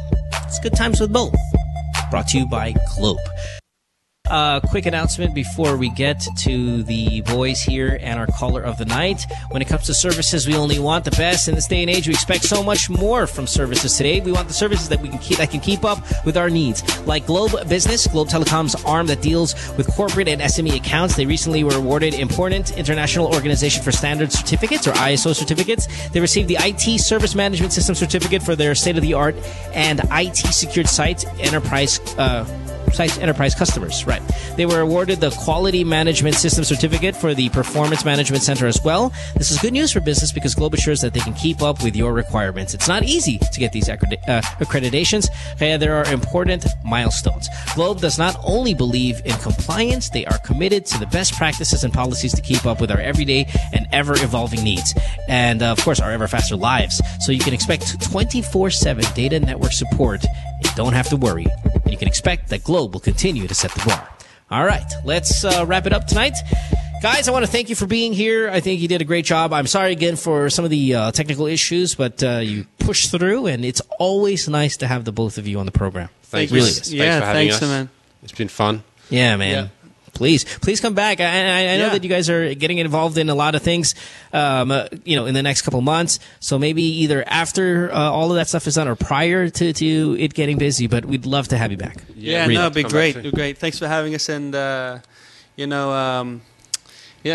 should come back. It's it's always good times here, and I was just saying outside. You've got such a great little setup here. Yeah, it's nice. It's beautiful here. It's great. Yeah, thanks. Thanks, I appreciate it. Yeah. Follow them on Twitter. Jon Avila is JON_Avila. And of course, Andrew Wolff is WOLFF_. Yes. And they're a good time on Twitter. I'll just make a quick shout out to Casey and Jamie. Happy birthday to Casey's mum tomorrow. I think you know Casey. She makes the suits. Yeah. Yeah. That's right. Some of them away on the show. That's right. Yeah, that's right. Early Hi, on. guys. Yeah, cool. Hey, happy birthday. All right. It's time for Caller of the Night. This is the person that you guys most enjoyed. And, I enjoy all of them. So, it's going to be the right choice. And hopefully they can win a phone. We have a watch that we're giving away as well. And a gift pack. They just have to choose between boxes 1, 2, or 3. And, John, Andrew, who did you guys like most? Jessica. Jessica? Yeah, Jessica.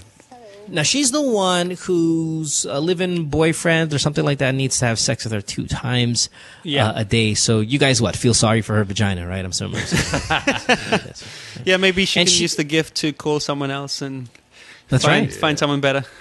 That's exactly. And she did actually send us a tweet and thanked us for the advice. So, yeah, why not? Why not thank her as well? Let's go ahead and talk to Jessica. Jessica, you're back on the show. Hello. Hi, Jessica. Congratulations. Hi. You're caller of the night. I'm looking at your Twitter. It says sex right there on your Twitter handle. Are you sure you don't like it? Hello? All right. Yeah, sorry. Just kidding. Bad joke. All right, baby. Here we go. Box 1, 2, or 3. You just have to pick one. Which one do you want? Jessica? Throw out a number. 1, 2, or 3. 2. All right. I think actually the phone was in number 2 last night.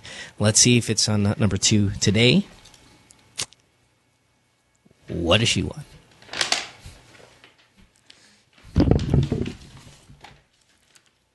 Could be a watch too. Those watches are expensive. Wait, what mark am I using? Oh, it's upside down. She has won a globe tattoo stick. A globe tattoo stick. Yes. Congratulations, Jessica. To replace the other stick. Yeah, the other stick. Go ahead and put that somewhere else. All right, congratulations, dear. Thanks for the call. We appreciate it. Boys, again, thanks for being here. Drew, good luck in the World Cup, man. Thank you, brother. And for the we country, miss you, man. That's awesome. We hope to see you soon. Likewise. In person. And John, I'll see you soon, John. Yeah, I think you're going to be coming down here, so we'll definitely keep in touch. Definitely. All right, guys. Thank you. On the program on Thursday, we have Carlos Cedron. On Friday, we have Meg Imperial. So that's the week's lineup. Have a great evening, everyone. Thanks for listening to the show. Of course, this is brought to you by Globe. Good Times with Mo, the podcast season 2. Bye, guys. Thanks for being here, man. Bye. Bye-bye. Good Times with Mo, the podcast, was executively produced by Mohan Gumata, engineered by Miguel Alfindo, and operated by Icon Media Inc. Special thanks to Magic 89.9. You can follow Mo on Twitter at www.twitter.com/DJ Mo Twister. Email him at goodtimeswithmopodcast@rocketmail.com.